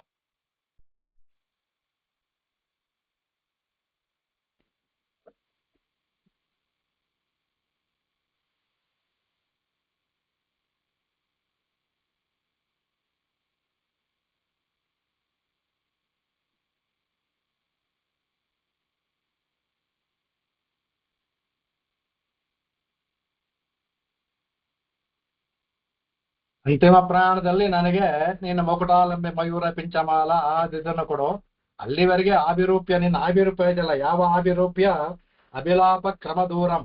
ಆ ಆಭಿರೂಪ್ಯ ಇದೆಲ್ಲ, ಆಭಿರೂಪ್ಯ ನನಗೆ ಅದು ಯಾವ ಅಂದ್ರೆ ರುಕ್ಮಿಣಿ ಆಲಂಬತ್ತ ಯಾವ ಒಂದು ಇದನ್ನ ವರ್ಜಾಂಗದ ಸ್ತ್ರೀಯರು ಅನುಕ್ಷಣವೂ ಆಸೆ ಪಡ್ತಾರೋ, ಅನುಕ್ಷಣವೂ ನಿನ್ನ ಇದರಲ್ಲೇ ಅವರು ಹುಚ್ಚರಾಗ್ಬಿಟ್ಟಿದಾರೋ ಅನ್ನೋ ತರ ಇದರ ಅಂತಹ ನಿನ್ನ ಇದೆಯಲ್ಲ ಆಭಿರೂಪ್ಯ ಇದಲ್ಲ, ಆಭಿರೂಪ್ಯ ನನಗೆ ಅಖಿಲಾಮ ಲೋಕಯಂ, ಎಲ್ಲಾ ಕಾಲದಲ್ಲೂ ನಾನು ನೋಡುವನಾಗ್ಲಿ ಅಂತ. ಇದು ನೋಡ್ತಾನೆ ಅಂತಾನೆ ಕೊಟ್ಬಿಟ್ಟು ಅವಲೋಕಯಾಮಿ ಅಂತ ಹೇಳ್ಬಿಟ್ರು.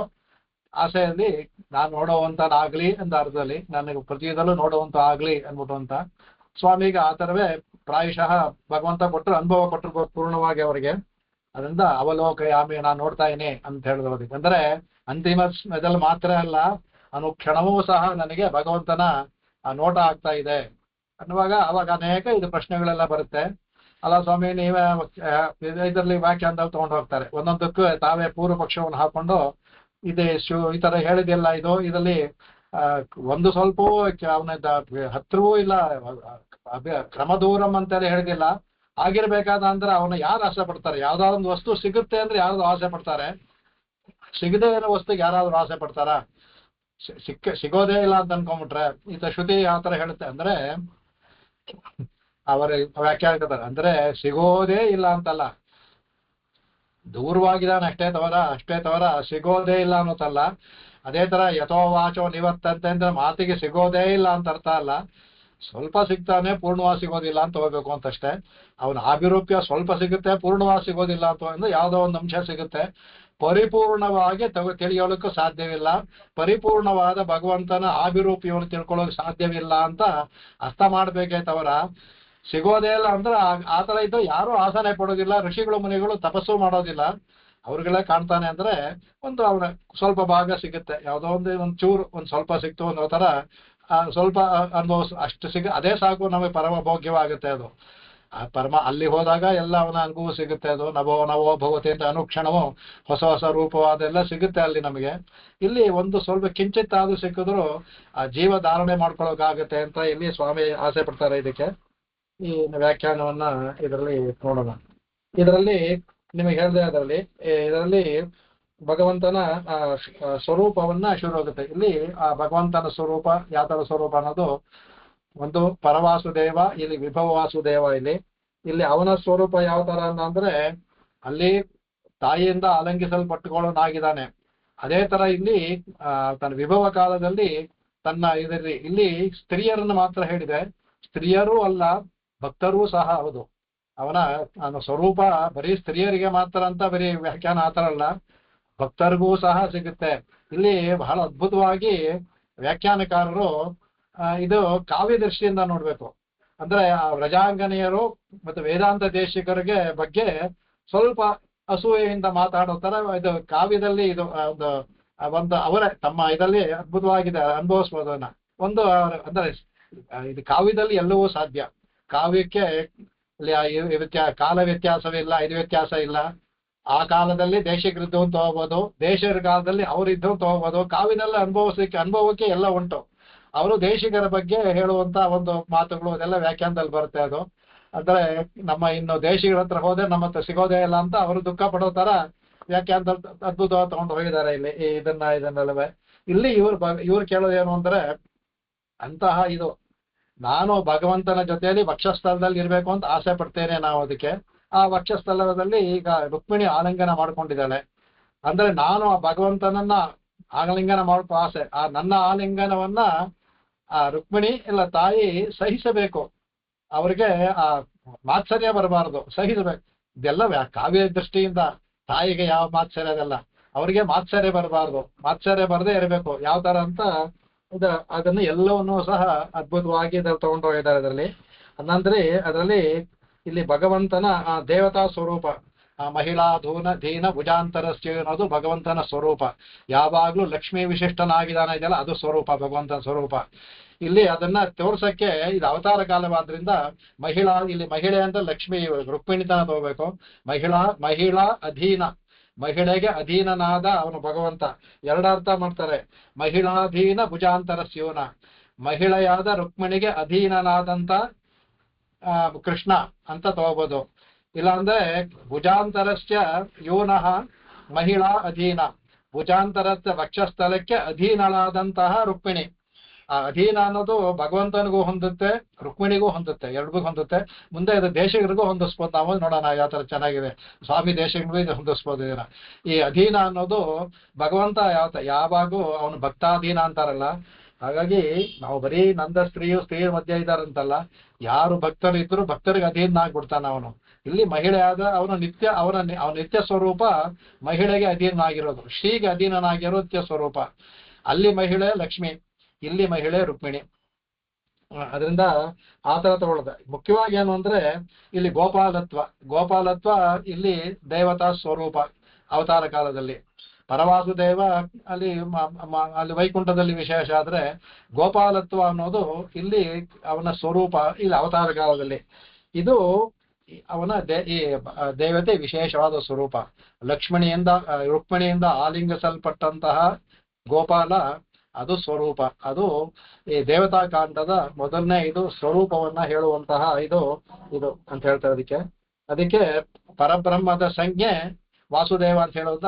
ಅಲ್ಲಿ ವಾಸುದೇವ ಪರ ವಾಸುದೇವ. ಇವನು ಗೋಪಾಲ ವಾಸುದೇವ, ಇಲ್ಲ ವಿಭವ ವಾಸುದೇವನು ಗೋಪಾಲ ವಾಸುದೇವ, ಅವನು ಪರವಾಸುದೇವ. ಅದರಿಂದ ಅಲ್ಲಿ ಶ್ರೀಯಪತಿತ್ವ ಲಕ್ಷಣ, ಇಲ್ಲಿ ರುಕ್ಮಿಣೀಪತಿತ್ವ ಲಕ್ಷಣ, ಅಷ್ಟೇ ವ್ಯತ್ಯಾಸ. ಅಲ್ಲಿ ಶ್ರೀಯಪತಿತ್ವ ಪರವಾಸುದೇವ, ರುಕ್ಮಿಣೀಪತಿತ್ವ ಬಂದು ಇಲ್ಲಿ ಗೋಪಾಲ ವಾಸುದೇವ. ಅದಕ್ಕೆ ಅದರಿಂದ ಅದಕ್ಕೆ ನಿಗೂಢವಾಗಿ ಆ ಒಂದು ಪದದಲ್ಲಿ ಮಹಿಳಾಧೀನ ಭುಜಾಂತರಸ್ಯ ಅಂತ ಪದದಲ್ಲಿ ನಿಗೂಢವಾಗಿ ಎರಡನ್ನೂ ಸ್ವಾಮಿ ಪರತ್ವವನ್ನು ಮತ್ತೆ ಗೋಪಾಲತ್ವ ಎರಡವನ್ನೂ ಸೇರಿಸಿ ಆ ಪದದಲ್ಲಿ ಹಾಕಿದ್ದಾರೆ. ಅದ್ಭುತವಾಗಿ ಅದನ್ನ ಇದು ಮಾಡಿದ್ದಾರೆ. ಇದನ್ನ ವ್ಯಾಖ್ಯಾನ ಕಾಲದಲ್ಲಿ ಬಹಳ ವಿಶೇಷವಾಗಿ ತಗೊಂಡು ಹೋಗಿದ್ದಾರೆ. ಅದರಲ್ಲಿ ನಾವು ಅದನ್ನ ಮಾತ್ರ ಅದರಿಂದ ಮೊದಲನೆಯ ಅದನ್ನ ಹೇಳ್ತಾರೆ. ಅದಕ್ಕೆ ಇಲ್ಲಿ ಯಾತಕ್ಕಪ್ಪ ಅಂದ್ಬಿಟ್ಟು ಹಿಂದಿನ ಶ್ಲೋಕದಲ್ಲಿ ಕೇಳ್ಕೊಂಡ್ರು. ಅದೇನ್ ಹೇಳ್ತಾರಲ್ಲ, ಅದ್ರಲ್ಲಿ ಏನಂತಾರೆ ಭಗವಂತ ಗೀತೆ ಹೇಳ್ದಂಗೆ ಇದು ಪ್ರಪನ್ನರಲ್ಲದೆ ಇದ್ದವ್ರಿಗೆ, ಪ್ರಪನ್ನರಿಗೆ ಧ್ವಂಸೋಲ್ಲ. ಅದಕ್ಕೆ ಅಂತಕಾಲೇಚ ಮಾಮೇವ ಸ್ಮರನ್, ಭಗವಂತ ಗೀತೆ ಹೇಳ್ತಾರೆ, ಅಂತಕಾಲೇಚ ಮಾಮೇವ ಸ್ಮರನ್ ಮುಕ್ತ್ವಾ ಕಳೇಬರಂ. ಯಾರು ಬರ್ತಾರ ಹೇಳ್ತಾರ ಅವ್ರಿಗೆ ಯಃ ಪ್ರಯಾತಿ ಸಮದ್ಭಾವಂ ಯಾತಿ ನಾಸ್ತತ್ರ ಸಂಶಯ ಅಂತ ಹೇಳಿದ್ರು. ಯಾರು ಅಂತಿಮ ಪ್ರಯಾಣದಲ್ಲಿ ನನ್ನನ್ನ ಧ್ಯಾನಿಸ್ಕೊಂಡು ಮಾಡ್ತಾರ, ಮಮ್ಮ ಸ್ಮರನ್ನೇ, ಅವರ ಭಗವಂತ ನೋಡ್ಬೇಕು. ಇಲ್ಲಿ ಸ್ವಾಮಿ ದರ್ಶನವನ್ನ ಕೇಳ್ತಾರೆ. ಅದು ತುಂಬಾ ಹೈಯರ್ ಲೆವೆಲ್, ಅದೆಲ್ಲ ನಮ್ಮಂತಹ ಅಲ್ಲ. ಅವ್ರ ಇದಕ್ಕಾಗುತ್ತೆ. ಸ್ಮರಣ ಭಗವಂತ ಯೋಚನೆ ಮಾಡೋದು ಸಾಕು. ಆದ್ರೆ ಅದು ಆ ಯೋಚನೆ ಬರುತ್ತಾ ಇಲ್ಲೋ ಅನ್ನೋದು $1,000,000 ಕ್ವಶನ್ ಅಂತಾರಲ್ಲ, ಹಾಗೆ ಆ ಸಮಯದಲ್ಲಿ ನಾವು ಇರುತ್ತೋ, ಜ್ಞಾನ ಏನಿರುತ್ತೋ, ಇಲ್ಲ ಒಂದ್ ವೇಳೆ ಜ್ಞಾನ ಇದ್ರು ಅದು ಮಾಡ್ಲಿಲ್ಲ ಇದ್ ಮಾಡ್ಲಿಲ್ಲ, ಮಕ್ಕಳು ಇದ್ರ ಬಗ್ಗೆ ಯೋಚನೆ ಬರುತ್ತೆ ತವರ ಆ ಭಗವಂತನ ಬಗ್ಗೆ ಯೋಚನೆನೇ ಬರಲ್ಲ ಅಂತಾರೆ. ಸಾಧಾರಣವಾಗಿ ಹೇಳ್ತಾರೆ, ನಮ್ಗೆ ಬರಲ್ವಾ ಅಂತ ಈಗ ಅನ್ಸುತ್ತೆ. ಆ ಒಂದು ಪರಿಸ್ಥಿತಿಗೆ ನಾವು ಬಂದಾಗ ಗೊತ್ತಾಗುತ್ತೆ ನಮಗೆ. ಆ ಸಮಯದಲ್ಲಿ ಅಯ್ಯೋ ಅದ್ ಮಾಡ್ಲಿಲ್ಲ ಇದ್ ಮಾಡ್ಲಿಲ್ಲ, ಅವ್ನಿಗೆ ಇದ್ ಮಾಡ್ಲಿ, ಇದು ಅದ್ರ ಬಗ್ಗೆ ಲೌಕಿಕ ವಿಷಯದಲ್ಲೇ ತಲೆ ಹೋಗ್ತಾ ಇರುತ್ತೆ ತವರ ಭಗವಂತನ ವಿಷಯಕ್ಕೆ ಹೋಗೋದೇ ಇಲ್ಲ ಅಂತ ಹೇಳ್ತಾರೆ. ಅದಕ್ಕೆ ಅಯ್ಯೋ ನಮ್ಗೆ ಇದೆಲ್ಲ ಬರುತ್ತೆ ಅಂತ ನಾವು ಅನ್ಕೊಳ್ತೀವಿ ಇವಾಗ. ಆದ್ರೆ ನಮಗೆ ಅಂತಿಮ ಬರುವಾಗ ಆ ಸತ್ಯಾಸತ್ಯತೆ ಗೊತ್ತಾಗುತ್ತೆ. ಆಸೆ ನಮಗೆ ಬರ್ಬೇಕು ಅನ್ಬಿಟ್ಟು ಅಂತ. ಹಾಗಾಗಿ ಪ್ರಪನ್ನರಾಗ್ಬಿಟ್ರೆ ಅದು ಯೋಚನೆ ಎಲ್ಲ ಬರದೇ ಇದ್ರು ಪರವಾಗಿಲ್ಲ, ಅದು ಬೇರೆ ಮಾತಾಡುತ್ತೆ ಅಲ್ಲಿ. ಆಮೇಲೆ ಯಯ್ಯಂ ಬಾಪಿ ಸ್ಮರನ್ ಭಾವಂ ತ್ಯಜ್ಯಂತೆ ಕಳೆ ಬರಂ. ಯಾವ ಭಾವದಲ್ಲಿ ಕಳೆ ಬಿಡ್ತಾನೋ ಅದಾಗಿ ಹುಡ್ತಾನೆ ಅವನು ಅಂದ್ಬಿಟ್ಟು ಹೇಳ್ತಾರೆ. ಅದು ಜಡಭಾರತನೋ ಇದು ಬರುತ್ತೆ. ಅವ್ನು ಜಿಂಕೆ ನೆನೆಸ್ಕೊಂಡಿರ್ತಾನೆ, ಅವ್ನು ಜಿಂಕೆ ಸಾಗಿರ್ತಾನೆ, ಪ್ರೀತಿಯಿಂದ ಸಾಯೋ ಜಿಂಕೆ ನೆನೆಸ್ಕೋತಾನೆ, ಅವ್ನು ಜಿಂಕೆ ಹುಡ್ತಾನೆ. ಆಮೇಲೆ ಅದು ಭಗವಂತ ಗೀತೆಯಲ್ಲಿ ಹಿಡಿದು ಹಾಗೆ ತೋರಿಸ್ತಾನೆ, ಯಯ್ಯಂ ಬಾಪಿ ಸ್ಮರನ್ ಭಾವಂ ತ್ಯಜ್ಯಂತೆ ಕಳೆ ಬರಂ. ಅದನ್ನೇ ಅದೇ ತರ ಬರ್ತಾನೆ ಅನ್ಬಿಟ್ಟು ಅಂತ. ಅದಕ್ಕೆ ಹೇಳ್ತಕ್ಕೆ ಅದರಿಂದ ಇಲ್ಲಿ ಅದರಲ್ಲಿ ತಮೇ ವೈತಿ ಕೌಂತೆಯ ಸದಾ ತದ್ಭಾವ ಭಾವಿತ ಅಂತ ಭಗವಂತ ಅವನಿಗೆ ಕೌಂತೆಯ ಅಂತ ಇವನಿಗೆ ಅರ್ಜುನಿಗೆ ಹೇಳ್ತಾರೆ. ಸದಾ ತದ್ಭಾವ ಭಾವಿತ, ಯಾವ ಭಾವದಲ್ಲಿ ಭಾವನೆ ಆಗ್ತಾನೋ ಆ ಭಾವನೆ ಉಂಟಾಗುತ್ತೆ ಅಂತ ಭಗವಂತ ಹೇಳ್ತಾನೆ. ಅದು ಇಲ್ಲಿ ಅದಕ್ಕೆ ಸ್ವಾಮಿ ಅದು ಯಾವುದು ಬೇಡ ನನಗೆ, ಈಗ ನಾವು ಶರಣಾಗತಿ ಮಾಡ್ಕೊಂಡು ಆಗ್ಬಿಟ್ಟಿದೆ. ಇದೇನಪ್ಪಾ ಅಂದ್ರೆ ಇದು ನೀನು ನಿನ್ನ ದರ್ಶನ ಯಾವಾಗ್ಲೂ ಇರಬೇಕು. ಅಂತಿಮ ಸ್ಮರಣೆಯಲ್ಲಿ ನನಗೆ ಅದರಾಹಿತ ಚಾರ್ವಂಶನಾಳ ಅದನ್ನ ಇದು ಕೊಡು. ಅಲ್ಲಿವರೆಗೆ ನೀನು ಈ ಮಹಿಳಾಧೀನ ಭುಜಾಂತ ಯೋನಃ ವ್ರಜಯೋಷಿ ಇದೆಲ್ಲ ಆ ತರ ಇದನ್ನ ನನಗೆ ಒಂದೊಂದು ಕ್ಷಣವು ಅಲ್ಲಿವರೆಗೆ ಅಂತಿಮ ಪ್ರಾಣದವರೆಗೂ ಕೊಡು ಅಂತ ಕೇಳ್ಕೊಳ್ತಾರೆ. ಅದಕ್ಕೆ ಹಾಗಾಗಿ ಇಲ್ಲಿ ಅದ್ ಹೇಳ್ತಾರೆ. ಇದಕ್ಕೆ ಈ ಅಭಿಲಾಷ ಪದಂ ಅನ್ನೋದಕ್ಕೆ ಒಂದು ಅದ್ಭುತವಾದ ನಾ ಹೇಳ್ತಾರೆ. ಅಪ್ಪಯ್ಯ ದೀಕ್ಷಿತು ವರದಾಜ ಸ್ತವ ಅಂತ ಒಂದು ಮಾಡಿದ್ದಾರೆ. ವರದಾಜ ಸ್ತವ ನಮ್ಮ ಕೂರು ತಾಯ್ವನ್ ಮಾಡಿದ್ದಾರೆ, ಅದ್ ಬೇರೆ. ಅವರೊಂದು ವರದಾಜ ಸ್ತವ ಮಾಡಿದ್ದಾರೆ. ಅವರು 100 ಶ್ಲೋಕ ಇರೋ ಸ್ತವ ಮಾಡಿದ್ದಾರೆ. ತುಂಬಾ ಇದಾಗಿದೆ ಅದು. ಅದನ್ನ ನನಗೆ ಆಸೆ ನೋಡ್ಬೇಕು. ಅದು ಎಲ್ಲಿ ವ್ಯಾಖ್ಯಾನ ಎಲ್ಲೋ ಒಂದೊಂದು ವ್ಯಾಖ್ಯಾನ ಸಿಗುತ್ತಾ ನೋಡ್ಬೇಕು. ವ್ಯಾಖ್ಯಾನ ಸಿಕ್ಕಿದ್ರೆ ನೋಡ್ಬೇಕು. ಬಹಳ ಚೆನ್ನಾಗಿದೆ ಅಂತ ಹೇಳ್ತಾರೆ. ಇಂಟರ್ನೆಟ್ ಅಲ್ಲಿ ಹುಡುಕ್ದೆ ಒಂದ್ಸಲ, ಏನೋ ಸಿಕ್ಲಿಲ್ಲ ನನಗೆ, ವ್ಯಾಖ್ಯಾನ ಸಿಕ್ಲಿಲ್ಲ. ಅವ್ರು ಬರ್ದಿದ್ದಾರೆ ಅದು ವರದಾಜ ಸ್ತವ ಅಂತ. ಅದರಲ್ಲಿ ಕೆಲವನ್ನ ಇಲ್ಲಿ ವ್ಯಾಖ್ಯಾನಕಾರರು ತೋರಿಸಿದ್ದಾರೆ. ಅದರಲ್ಲಿ ಅಲ್ಲಿ ಅವ್ರು ಹೇಳ್ತಾರಂತೆ ಕಡೆಗೆ ಅಂದ್ರೆ ಅಭಿಲಾಷ ಪದಂ ಅನ್ನೋದ್ರೆ ಆಸೆ ಪಡೋದು. ಇಲ್ಲಿ ವ್ರಜಾಂಗನ ಸ್ತ್ರೀರ್ ಹೇಳಿದ್ರು, ಇಲ್ಲಿ ನಾವು ಆ ಸ್ಥಾನದಲ್ಲಿ ಬರ್ತೀವಿ. ಎಲ್ಲರೂ ಸ್ತ್ರೀ ಭಾವ ತಾನೆ. ಇಲ್ಲಿ ಪುಂಸಾಂ ಅವನಾದ್ರಿಂದ ಪುಂಸಾಂ ನಾವೆಲ್ಲ ಸ್ತ್ರೀ ಭಾವರೇ. ಶರಣಾಗತಿದ್ದು ವಿವಾಹ ಅಂತ ಹೇಳಿದೀವಿ, ಸ್ತ್ರೀ ಭಾವ ಅಂತ ಹೇಳಿದ್ವಿ. ನಾವು ಸ್ತ್ರೀ ಆದ್ರಿಂದ ಪುರುಷನ ಆಸೆ ಪಡೋದು ತಪ್ಪಿಲ್ಲ. ಆದ್ರೆ ಇಲ್ಲಿ ಅಭಿಲಾಷ ಪದಂ ಅನ್ನೋದು ಸಾಧಾರಣ ಈ ಶ್ಲೋಕದಾಗ ಹೇಳ್ಬೇಕಾದ್ರೆ ವ್ರಜಾಂಗನಾನಾಂ ಅವ್ರಿಗೆ ಹೇಳಿದ್ದಾರೆ ಸ್ತ್ರೀಗೆ ಅಂದ್ಬಿಟ್ಟು ಅಂತ. ಇಲ್ಲಿ ನಾವು ಸಹ ಆಸೆ ಪಡ್ಬೋದು. ಇಲ್ಲಿ ಅಪ್ಪಯ್ಯ ದೀಕ್ಷಿತ್ ಹೇಳ್ತಾರೆ, ಕಹ ಕೃಷ್ಣ ಶ್ರೀನಿಕೇತನಃ ಅನ್ಬಿಟ್ಟು ಅಂತ. ಅವನು ಅಲ್ಲಿ ಅವ್ರು ಹೇಳ್ತಾರೆ ಕೃಷ್ಣ ಶ್ರೀನಿಕೇತನಃ.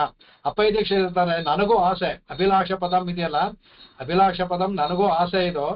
ಇಲ್ಲಿ ಇದಕ್ಕೆ ವ್ಯಾಖ್ಯಾನ ಮಾಡುವ ಹೇಳೋದಕ್ಕೆ ಅವರು ವರದಾಜ ಸ್ತವದಲ್ಲಿ ಹೇಳಿದ್ದಾರೆ. ಅದನ್ನ ಈ ವ್ಯಾಖ್ಯಾನದಲ್ಲೂ ತಗೊಂಡಿದ್ದಾರೆ. ಯಾವ್ದು ಅಭ್ಯುತ ಮಾಡ್ಬೇಕಾದ್ರಲ್ಲಿ ಅಲ್ಲಿ ಲಕ್ಷ್ಮಿನಿಗೆ ಅಧೀನವಾಗಿದೆ.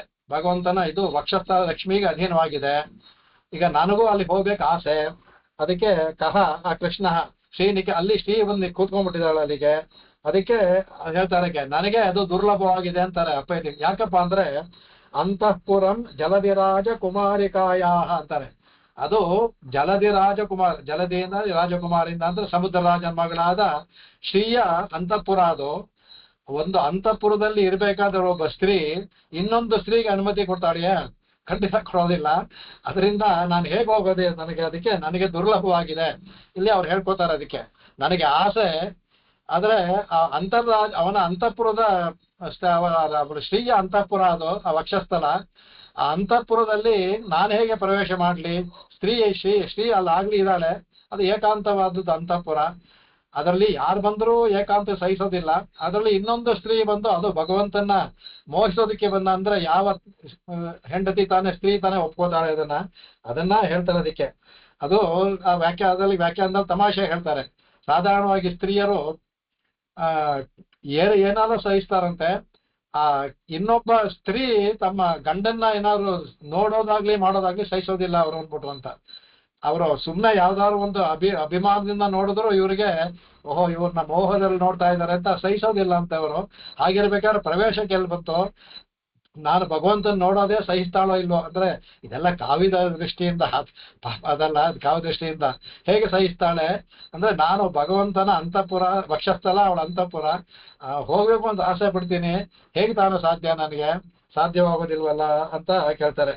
ಅಲ್ಲಿ ಹೇಳ್ತಾರೆ ಅದಕ್ಕೆ ಈಗ ಅದೇ ಭಗವಂತ ಈ ಗೋಪಸ್ತ್ರೀಯಾರಿಗೆ ಬಂದೆ ಅವನ ಜೊತೆ ಆಟ ಆಡೋದನ್ನ ಸಹಿಸ್ಕೋತಾರಂತೆ ಅವರು. ಗಂಡ ಹೊರಗಡೆ ಹೋಗಿ ಅಲ್ಲ ಮಾಡೋದು ಅಷ್ಟು ಅವರಿಗೆ ತಪ್ಪು ಆದ್ರೂ ಅಷ್ಟು ಅವರಿಗೆ ಅಸಹನೀಯವಲ್ಲ. ಆದ್ರೆ ತಾವಿರೋ ಜಾಗಕ್ಕೆ ಇನ್ನೊಂದು ಸ್ತ್ರೀ ಬಂದ್ರೆ ತುಂಬಾ ಅಸಹನೀಯ, ಸಹಿಸೋದಿಲ್ಲ ಅವರು. ಆಗಿರ್ಬೇಕಾದ್ರೆ ಆ ವಕ್ಷಸ್ಥಲಕ್ಕೆ ನಾನು ಹೇಗೆ ಹೋಗ್ಲಿ ಅಂತ ಅಪ್ಪಯ್ಯ ದೀಕ್ಷಿತರು ಆ ಪ್ರಶ್ನೆಯನ್ನು ಹಾಕೊಂಡು ನನಗೆ ಬಹಳ ದುರ್ಲಭವಾಗಿದೆ ಅಂತ ಹೇಳ್ತಾರೆ. ಅದಕ್ಕೆ ಸ್ವಾಮಿ ದೇಶಿಕ ಅದಕ್ಕೆ ಉತ್ತರ ಕೊಡ್ತಾರೆ. ಅಪ್ಪಯ್ಯ ದೀಕ್ಷಿತರೇ ಅವರ ಸಮಕಾಲ ಅಪ್ಪಯ್ಯ ದೀಕ್ಷಿತ ಆಮೇಲೆ ಬಂದವರು. ಅಂದ್ರೆ ಈ ತರ ಒಂದು ಪ್ರಶ್ನೆಯನ್ನ ಆ ಕಾಲದಲ್ಲಿ ಹಾಕೊಂಡು ಅದರ ಈಗ ಮುಂದೆ ಇವ್ರು ಹಾಕೊಂಡಿದ್ದ ಪ್ರಶ್ನೆಯನ್ನ ಆಗಲೇ ಅವ್ರು ಹಾಕೊಂಡು ಸ್ವಾಮಿ ಉತ್ತರ ಕೊಡ್ತಾರೆ. ಸ್ತ್ರೀರತ್ನ ಹೋದ್ರೆ ತಾನೇ ಲಕ್ಷ್ಮಿಗೆ ಒಂದು ಅಸಹನೆ ಇಲ್ಲ, ನಮ್ಮನ್ನ ಅಯ್ಯೋ ಬಂದ್ಬಿಡ್ತಾಳ ಅನ್ನೋದು. ಪುರುಷರತ್ನ ಹೋಗಿ ಯಾವಾಗ ಯಾವ್ದು ಮಾಡ್ತಾಳೆ ಅನ್ಬಿಟ್ಟು ಅಂತ. ಪುರುಡನ್ ಮಣಿವರಮಾಹ ಅಂತ ಸ್ವಾಮಿ ಹೇಳ್ತಾರಲ್ಲ ಅವ್ರ ಅದ್ರಲ್ಲಿ ಆತ್ಮಕ್ಕೆ ಪುರುಡಂದಲ್ಲಿ. ಪುರುಷರತ್ನ ಹೋದ್ರೆ ತಾಯಿಗೆ ಬೇಜಾರೇ ಆಗೋದಿಲ್ಲ, ಅವಳು ಸ್ತ್ರೀರತ್ನ ಇದ್ದಾಳೆ. ಪುರುಷರತ್ನ ಹೋದ್ರೆ ಭಗವಂತನಿಗೆ ಇನ್ನೊಂದು ಅಧಿಕವಾದ ಶೋಭೆ ಬರುತ್ತೆ. ಪುರುಷರತ್ನ ಹೋದ್ರೆ ತಾಯಿಗೆ ಯಾವ ಅಭ್ಯಂತರವೂ ಇಲ್ಲ, ಯಾವ ಒಂದು ಬರೋದಿಲ್ಲ, ಅಸಹ್ಯನೂ ಬರೋದಿಲ್ಲ. ಅದಕ್ಕೆ ಪುರುಷರತ್ನವಾಗಿ ಹೋಗಿ ನಾನು ಸೇರ್ಕೊಳ್ತೇನೆ ನಾನು ಅಂದ್ಬಿಟ್ಟು ಅಂತ. ಸ್ತ್ರೀರತ್ನ ನೀನು ರುಕ್ಮಿಣಿಯೋ ಶ್ರೀ ನಿನ್ನಲ್ಲಿ ಇರ್ಲಿ, ಪುರುಷರತ್ನವಾಗಿ ನಾನು ಬಂದು ನಿನ್ನಲ್ಲಿ ಸೇರ್ಕೊಳ್ತೀನಿ. ಅದಕ್ಕೆ ಪುರುಡನ್ ಮಣಿವರಮಾಹತ ಇದರಲ್ಲಿ ಬೇಕಾದ್ರೆ ಅಲ್ಲಿ ಪುರುಡನ್ ಅನ್ನುವಾಗ ಜೀವಾತ್ಮವನ್ನು ಹೇಳೋದು. ಅದು ಪುರುಷ ರೂಪದಲ್ಲಿ ಅದು ಪುರುಷ ಮಣಿಯಾಗಿ ತೋರಿಸುವ ಮಣಿಯಾಗಿ ಅಲ್ಲಿ ಹೋಗಿ ಸೇರ್ಕೊಳ್ಳುತ್ತೆ ಅಂದ್ಬಿಟ್ಟು ಅದನ್ನ ಹೇಳ್ತಾರೆ. ಆವಾಗ ಏನಾಗುತ್ತೆ, ಇದು ನೂತನ ರತ್ನ ಅದು ತಾಯಿ ಇನ್ನೂ ಹೆಚ್ಚು ಸಂತೋಷ ಪಡ್ತಾಳೆ ಅನ್ಬಿಟ್ಟು ಅಂತ. ನಾನೊಂದು ರತ್ನ ಇದ್ದೇನೆ, ಇನ್ನೊಂದು ಪುರುಷ ರತ್ನ ಭಗವಂತನ್ ಬಂದು ಸೇರ್ಕೊಂಡ್ರೆ ಅವಳು ಸಂತೋಷ ಪಡ್ತಾಳೆ, ಅವಳಿಗೆ ಯಾವ ಒಂದು ಇದು ಬರಲ್ಲ, ಅಸಹ್ಯನೂ ಬರಲ್ಲ ಅಂತ ಅದನ್ನ ಹೇಳ್ತಾರೆ. ಅದಕ್ಕೆ ಆಗ ಲಕ್ಷ್ಮಿಗೆ ನಾವು ಹೋಗೋದು ಅಭಿಮತವೇ ಆಗುತ್ತೆ ಅಂತ ಅದನ್ನ ಹೇಳ್ತಾರೆ. ನಾನ್ ಬರೋದು ಅಭಿಮತವೇ ಆಗುತ್ತೆ ಅನ್ಬಿಟ್ಟು ಅಂತ. ಅದಕ್ಕೆ ನಾರೀಣಾಂ ಉತ್ತಮಾವಧು ಅಂತ ಲಕ್ಷ್ಮಿಗೆ ನಾರೀಣಾಂ ಉತ್ತಮಾವಧು ಅಂದ್ಬಿಟ್ಟು ಅಂತ ಅವಳಿಗೆ ನಾರಿಯರೆಲ್ಲ ಉತ್ತಮವಾದ ವಧು ಅಂತ ಲಕ್ಷ್ಮಿಗೆ ಒಂದು ಮಾತಾಡೋದಕ್ಕೆ. ಅದಕ್ಕೆ ಅವಳೊಬ್ಳಿಗೆ ಅಧೀನವಾಗಿರೋದು ಆಭೀರ ವಕ್ಷಸ್ಥಲ, ಅದು ಅವಳೊಬ್ಳಿಗೆ ಅಧೀನವಾಗಿರುವುದು. ಅದರಿಂದ ಆ ವಕ್ಷಸ್ಥಲವನ್ನ ಪುರುಷರತ್ನವಾದ ಇನ್ನೊಬ್ಬ ಜೀವಾತ್ಮ ಬಂದ್ರೆ ಅವಳು ಯಾವ ಒಂದು ಇದು ಇರೋದಿಲ್ಲ. ಅದಕ್ಕೆ ಅವಳು ಆಲಿಂಗನ ಮಾಡುವಾಗ ಪುರುಷರ ರೂಪದಲ್ಲಿ ಬಂದು ಆಲಿಂಗನ ಮಾಡಿದ್ರೆ ಅವಳಿಗೆ ಯಾವ ಒಂದು ಭೇದವೂ ಇರೋದಿಲ್ಲ, ಸಂತೋಷವನ್ನು ಪಡ್ತಾಳೆ. ಅಷ್ಟೇ ಹಾಗೆ ಪುರುಷಕಾರವನ್ನು ಮಾಡ್ತಾಳೆ. ನಮ್ಮ ಜೀವಾತ್ಮನ ಭಗವಂತನ ಸೇವಿಸಕ್ಕೆ ಪುರುಷಕಾರವನ್ನು ಮಾಡ್ತಾಳೆ ಅವಳು. ಅದರಿಂದ ಯಾವುದೂ ಇಲ್ಲ ಅನ್ಬಿಟ್ಟು ಅದಕ್ಕೆ ಇವರು ಹೇಳ್ತಾರೆ, ಶುಕರು ಭಾಗವತ ಹೇಳ್ತಾರೆ, ಗೋಪ್ಯ ಪ್ರಾಪ್ಯಾಚ್ಯುತಂ ಕಾಂತಂ ಶ್ರಿಯಾ ಏಕಾಂತ ವಲ್ಲಭಂ ಅಂತಗ. ಶ್ರಿಯಾ ಏಕಾಂತ ವಲ್ಲಭಂ, ಶ್ರಿಯಯ ಏಕಾಂತ ವಲ್ಲಭ ಅವನು ಇದು ಹೇಳ್ದಲ್ಲ, ಅದರಲ್ಲಿ ಅವನ ವಕ್ಷಸ್ಥಲ್ಲಿ ಇರೋಳು ಅಂತಹ ಯಾರು ಅಚ್ಯುತಂ ಅಂತಹ ಅಚ್ಯುತನ್ನ ಶ್ರೀಯಾಕಾಂತಂ ಅವನ ಕಾಂತನಾದ ಭಗವಂತ ಕೃಷ್ಣ. ಇಲ್ಲಿ ಗೋಪಾಲ ವಾಸುದೇವ ಗೋಪ್ಯ ಪ್ರಾಪಃ, ಗೋಪ್ಯಾಹ ಪ್ರಾಪಃ, ಗೋಪಿಗಳು ಅವರೂ ಸಹ ಪಡ್ಕೊಂಡ್ರು. ಅಂದ್ರೆ ಯಾರೋ ಒಂದು ಸ್ವಂತ ವಸ್ತು ಆಗಿತ್ತೋ, ಶ್ರೀಯ ಒಂದು ಸ್ವಂತ ವಸ್ತು ಆಗಿತ್ತೋ, ಆ ಸ್ವಂತ ವಸ್ತು ಅವನ್ನ ಗೋಪಿಗಳು ಸಹ ಪಡ್ಕೊಂಡ್ರು ಅಂತ ಅದರಲ್ಲಿ ಅದ್ಭುತವಾಗಿ ಹೇಳ್ತಾರೆ. ತಾಯಿ ಇದ್ ಮಾಡ್ಬಿಟ್ಟದ. ಅದರಿಂದ ಇಲ್ಲಿ ತಾಯಿ ಒಂದು ಸೌಶೀಲ್ಯ, ಅವತಾರ ಕಾಲದಲ್ಲಿ ಅವನು ಎಲ್ಲಾ ಜೀವಾತ್ಮನಿಗೂ ಬೇಕಾದವನು ಅವನಿಗೆ ಅದಂತ ಅದೆಲ್ಲ ಆಗಿರ್ಬೋದು ಅಂತ ಹೇಳ್ತಾ ಇದಕ್ಕೆ ಅಂದ್ರೆ. ಆಮೇಲೆ ಮಹಿಳಾಧೀನ ಭುಜ ಅಂತ ಅನ್ನುವಾಗ ಅದನ್ನೇ ಇಲ್ಲಿ ಅಲ್ಲಿ ಶ್ರೀಯಿಂದ ಆಲಂಘಿಸಲ್ಪಟ್ಟಂತ, ಇಲ್ಲಿ ರುಕ್ಮಿಣಿಯಿಂದ ಆಲಂಘಿಸಲ್ಪಟ್ಟಂತಹ ವಕ್ಷಸ್ಥಲ ಅದು. ಆ ವಕ್ಷಸ್ಥಲಕ್ಕೆ ಅಧೀನ ಹೇಳ್ದಂಗೆ, ಅಧೀನ ಅನ್ನೋದು ಶ್ರೀಗೆ ಅಧೀನ ಭಗವಂತ, ಭಗವಂತನೇ ಅಧೀನ ಶ್ರೀ, ಒಬ್ರಿಗೂ ಪರಸ್ಪರ ಆಧೀನ ಭಾವ ಇದ್ದೇ ಇರುತ್ತೆ ಅದಕ್ಕೆ, ಆಧೀನ್ಯ ಅನ್ನೋ ಅಧೀನ ಭಾವ. ಅದರಿಂದ ಅಧೀನವನ್ನು ಎರಡು ಕಡೆಗೂ ಹಾಕ್ಬೋದು ಅದಕ್ಕೆ. ಅವನು ವಕ್ಷಾಂತನಿಗೆ ಅಧೀನಳು ಶ್ರೀಗೆ ಅಧೀನ ಭಗವಂತ. ಹಾಗಾಗಿ ಇಬ್ರು ಅದರಿಂದ ಅದಕ್ಕೆ ಭುಜಾಂತರ ಅಂತ ಪದವನಾಗ, ಎರಡು ಭುಜಗಳಿಗೆ ಮಧ್ಯದಲ್ಲಿ ಇರುವಂತಹದ್ದು ಇದು. ಎಲ್ಲವೂ ಸಹ ವಕ್ಷಸ್ಥಲ, ವಕ್ಷಸ್ಥ ಪೂರ್ಣವಾಗಿ ಅಲ್ಲಿ ಭಗವಂತ. ಯಾಕೆ ವಕ್ಷಸ್ಥಲವನ್ನು ಹಾಕುದು ಅಂತ, ತಾಯಿಯೂ ಇದ್ದಾಳೆ, ಕೌಸ್ತುವಮಣಿಯೂ ಅಲ್ಲಿದೆ. ಕೌಸ್ತುವಮಣಿ ಜೀವಾತ್ಮನ ಸ್ವರೂಪ ಅಂತ ಹೇಳ್ತೀವಿ. ತಾಯಿಯೂ ಇದ್ದಾಳೆ, ಕೌಸ್ತುವಮಣಿಯೂ ಭಗವಂತ ಮೇಲೆ ಹಾಕೊಂಡಿದ್ದಾನೆ. ಹಾಗಾಗಿ ಪುರುಷ ರತ್ನವೂ ಅಲ್ಲಿದೆ, ಸ್ತ್ರೀ ರತ್ನವೂ ಇದೆ. ಅದರಿಂದ ಯಾವ ಒಂದು ಭೇದವೂ ಇಲ್ಲ ಅನ್ಬಿಟ್ಟು ಅಂತ. ಇಲ್ಲಿ ಯಾಕೆ ಅವರು ಯುವನಃ ಕೇಳ್ತಾರೆ ಅಂದ್ರೆ, ಇಲ್ಲಿ ಭಗವಂತನ ಅಲ್ಲಿ ಯಾವಾಗ್ಲೂ ಭಗವಂತ ಅಲ್ಲಿ ಎಲ್ರಿಗೂ ನಿತ್ಯರು ಮುಕ್ತರು ಎಲ್ಲರೂ ನಿತ್ಯ ಯೌವನರವರು. ನಿತ್ಯ ಯುವನಃ ಅಂದ್ರೆ ನಿತ್ಯ ಯೌವನ, ಎಲ್ಲರೂ ಯುವನರೇ. ಅಲ್ಲಿ ಯಾರಿಗೂ 25 ವರ್ಷ ಮೇಲೆ ವಯಸ್ಸಾಗೋದೇ ಇಲ್ಲ ಅಲ್ಲಿ. ಹಾಗಾಗಿ ಆ ಬ್ರಹ್ಮನಿಂದ ಉದ್ದೇಶ ಮಾತಾಡೋದ್ರಿಂದ, ಆ ಶ್ರೀಯಪತಿತ್ವವನ್ನ ಮಾಡಿ ಉದ್ದೇಶ ಮಾಡೋದ್ರಿಂದ ಅದಕ್ಕೆ ಅಲ್ಲಿ ಶ್ರೀಯಪತಿತ್ವ ಉದ್ದೇಶ ಅಲ್ಲಿ. ಇಲ್ಲಿ ಈ ರುಕ್ಮಿಣಿ ಪತಿತ್ವ ಇಲ್ಲ, ಗೋಪಾಂಗನೆಯರ ಒಂದು ವಲ್ಲಭತ್ವ, ಆ ಗೋಪಾಂಗನೆ ವಲ್ಲಭತ್ವ ಇಲ್ಲಿ ಉದ್ದೇಶ. ಅಲ್ಲಿ ಶ್ರೀಯಪತಿತ್ವ ಉದ್ದೇಶ, ಇಲ್ಲಿ ಉದ್ದೇಶ. ಎರಡೂ ಬ್ರಹ್ಮನನ್ನ ಇಲ್ಲ, ಅಲ್ಲಿ ಪರಬ್ರಹ್ಮ, ಇಲ್ಲಿ ಅವತಾರ ಕಾಲದಲ್ಲವ ಅಲ್ಲಿ ವ್ಯೂಹ ಬ್ರಹ್ಮ, ಅಷ್ಟೇ ವ್ಯತ್ಯಾಸ ತೋರ, ಎರಡೂ ಒಂದೇ. ಅದಕ್ಕೆ ಶ್ರೀಮತಿ ಬ್ರಹ್ಮತೋಕ್ತೇ ಅಂದ್ಬಿಟ್ಟು ಶ್ರೀಮನ್ ಪದವನ್ನ ಹೇಳೋದ್ಬೇಕಾದ್ರೆ ಅದನ್ನ ಈ ಅಧಿಕಾರಣದಲ್ಲಿ ಇದಕ್ಕೆ ಇದ್ ಮಾಡ್ಬೇಕಾದ್ರೆ, ಭಾಷ್ಯಕಾರ ಹೇಳೋದಕ್ಕೆ ಶುದ್ಧವಿಕಾಶ ಮಾಡ್ಬೇಕಾದ್ರೆ ಅದನ್ನ ಹೇಳ್ತಾರೆ. ಪುಂಸೂಕ್ತಾದಿ ಪ್ರಸಿದ್ಧೋ ಗುಣನಿಧಿ ರಘುಚಿತೆ ಬ್ರಹ್ಮ ಶಬ್ದಾರ್ಥ ಉಕ್ತ ಶ್ರೀಮತಿ ಬ್ರಹ್ಮತೋಕ್ತೇ. ಯಾವುದು ಶ್ರೀಮತಿ ಹೇಳ್ತಾರೋ ಅದು ಬ್ರಹ್ಮ ಅಂತ ಹೇಳ್ತಾರೆ. ಅದು ಪುಂಸೂಕ್ತಾದಿ ಪುಂಸೂಕ್ತದಲ್ಲಿ ವಿಶಿಷ್ಟನಾಗಿರುವಂತ ಪರಮಾತ್ಮ ಪುರುಷ ಇದನ್ನಲ್ಲ ಅವನ. ಯಾರು? ಗುಣನಿಧಿ ರಘುಚಿತ್, ಗುಣಕ್ಕೆ ಆಕಾರವಾಗಿ ಹೃದಯರ್ತಲ್ಲ ಅವನು. ಅದು ಬ್ರಹ್ಮ ಶಬ್ದಾರ್ಥ ಉಕ್ತ ಅನ್ಬಿಟ್ಟು ಅಂತ. ಅದರಿಂದ ಆ ಬ್ರಹ್ಮ ಶಬ್ದಕ್ಕೆ ಅರ್ಥ ಅನೇಕ ಅರ್ಥಗಳಲ್ಲಿ ಶ್ರೀಮತಿತ್ವ ಒಂದು ಬ್ರಹ್ಮಕ್ಕೆ, ಆ ಬ್ರಹ್ಮತ್ವ ಬಂದಿರೋದಕ್ಕೆ ಶ್ರದ್ಧೆಯ ದೇವೋ ದೇವತ್ವಮಶ್ನುತೆ ಅಂತ ಶ್ರುತಿ ಹೇಳುತ್ತೆ. ಭಗವಂತನಿಗೆ ದೇವತ್ವ ಶ್ರದ್ಧೆಯಿಂದ, ಶ್ರದ್ಧಾ ಅಂತ ಲಕ್ಷ್ಮಿ, ಶ್ರದ್ಧೆಯ ದೇವೋ, ಶ್ರದ್ಧೆಯ ಅಂದ್ರೆ ಶ್ರದ್ಧೆಯಿಂದ, ತಾಯಿಯಿಂದ ದೇವತ್ವ ಅಶ್ನುತೆ, ಭಗವಂತ ದೇವತ್ವ ಪಡ್ಕೊಂಡಂತೆ. ಪರಬ್ರಹ್ಮ ಅಂತ ಅವನು ಹೇಳೋದು ತಾಯಿ ಇರೋದ್ರಿಂದ ಜೊತೆಯಲ್ಲಿ ಏನ್ಬಿಟ್ಟು ಅಂತ ಶ್ರುತಿನೇ ಹೇಳ್ಬಿಟ್ಟಿದೆ, ಅದನ್ನ ಹೇಳ್ತಾರೆ. ಹಾಗಾಗಿ ಈ ಶ್ರೀಮತಿ ಅಂತ ಭಗವಂತನ ಇರೋದು ಪರಬ್ರಹ್ಮ ಅನ್ನೋ ಅದನ್ನ ಉಕ್ತಹೇ ಪರಬ್ರಹ್ಮ ಶಬ್ದದ ಅರ್ಥ ಅನ್ಬಿಟ್ಟು ಆ ವ್ಯಾಖ್ಯಾನದಲ್ಲಿ ಹೇಳ್ಕೊಂಡು ಹೋಗ್ತಾರೆ ಅದನ್ನ. ಅದು ಜನ್ಮಾದ್ಯಧಿಕರಣದಲ್ಲಿ ಬರುವಂತ ಇದೆಲ್ಲ ಕಡೆಗೆ ಇದನ್ನ ಹೇಳ್ತಾರೆ. ಅದಕ್ಕೆ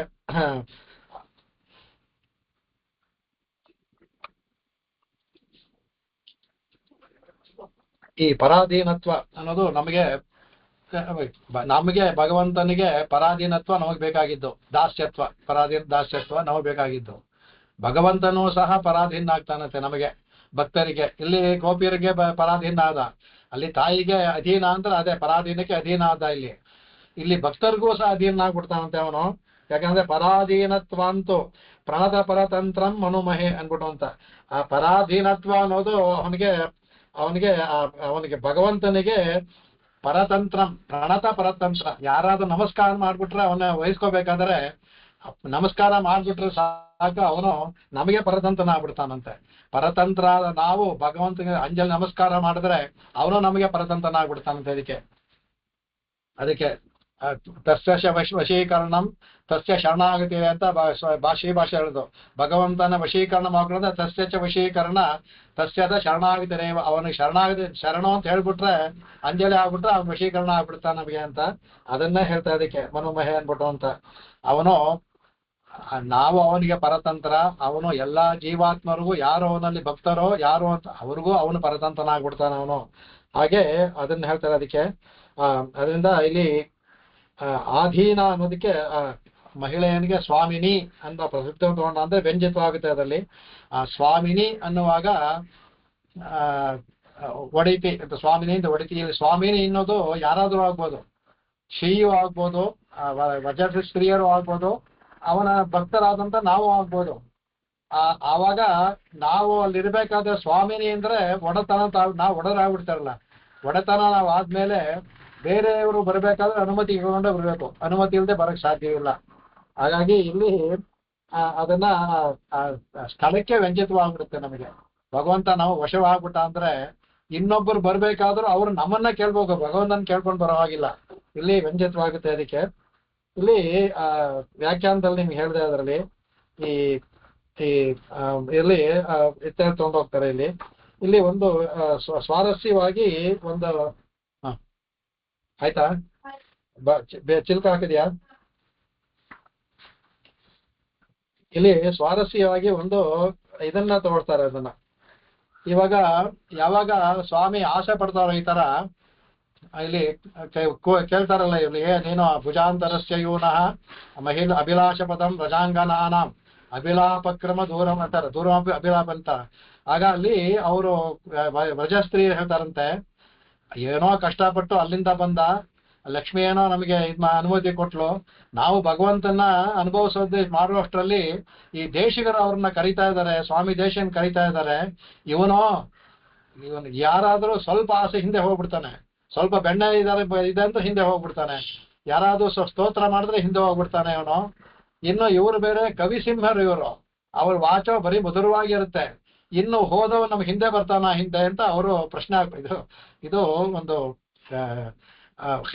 ಕವಿತ್ವದಲ್ಲಿ ಒಂದು ಬರುವಂತಹ ಸಂಭಾಷಣೆ. ಈ ತರ ಸಂಭಾಷಣೆ ಆಗುತ್ತೆ ಅಂತಲ್ಲ, ಅವ್ರು ಅನ್ಕೋತಾರಂತೆ. ಅವರು ಅದಕ್ಕೆ ಯಾಕೆ ಅವ್ರು ಅನ್ಕೋತಾರೆ ಅಂದ್ರೆ, ಭಾಗವತದಲ್ಲಿ ಒಂದು ಬರುತ್ತೆ, ಕೃಷ್ಣನಿಗೆ ಅಕ್ರೂರ ಬರ್ತಾನೆ ಕರ್ಕೊಂಡು ಹೋಗೋದಿಕ್ಕೆ, ಕಂಸ ಅವನಿಗೆ ಧನುರ್ಯಾಗ ಮಾಡ್ತಾನೆ, ನೀನು ಕರೀತಾ ಇದ್ದಾನೆ, ಬಾ ನೀನ್ ಸೋದರಳಿಯ ನಿನ್ನ ವಿಶೇಷ ಕರೀತಾ ಇದ್ದಾನೆ ಅನ್ಬಿಟ್ಟು ಕರ್ಕೊಂಡು ಹೋಗ್ತಾನೆ.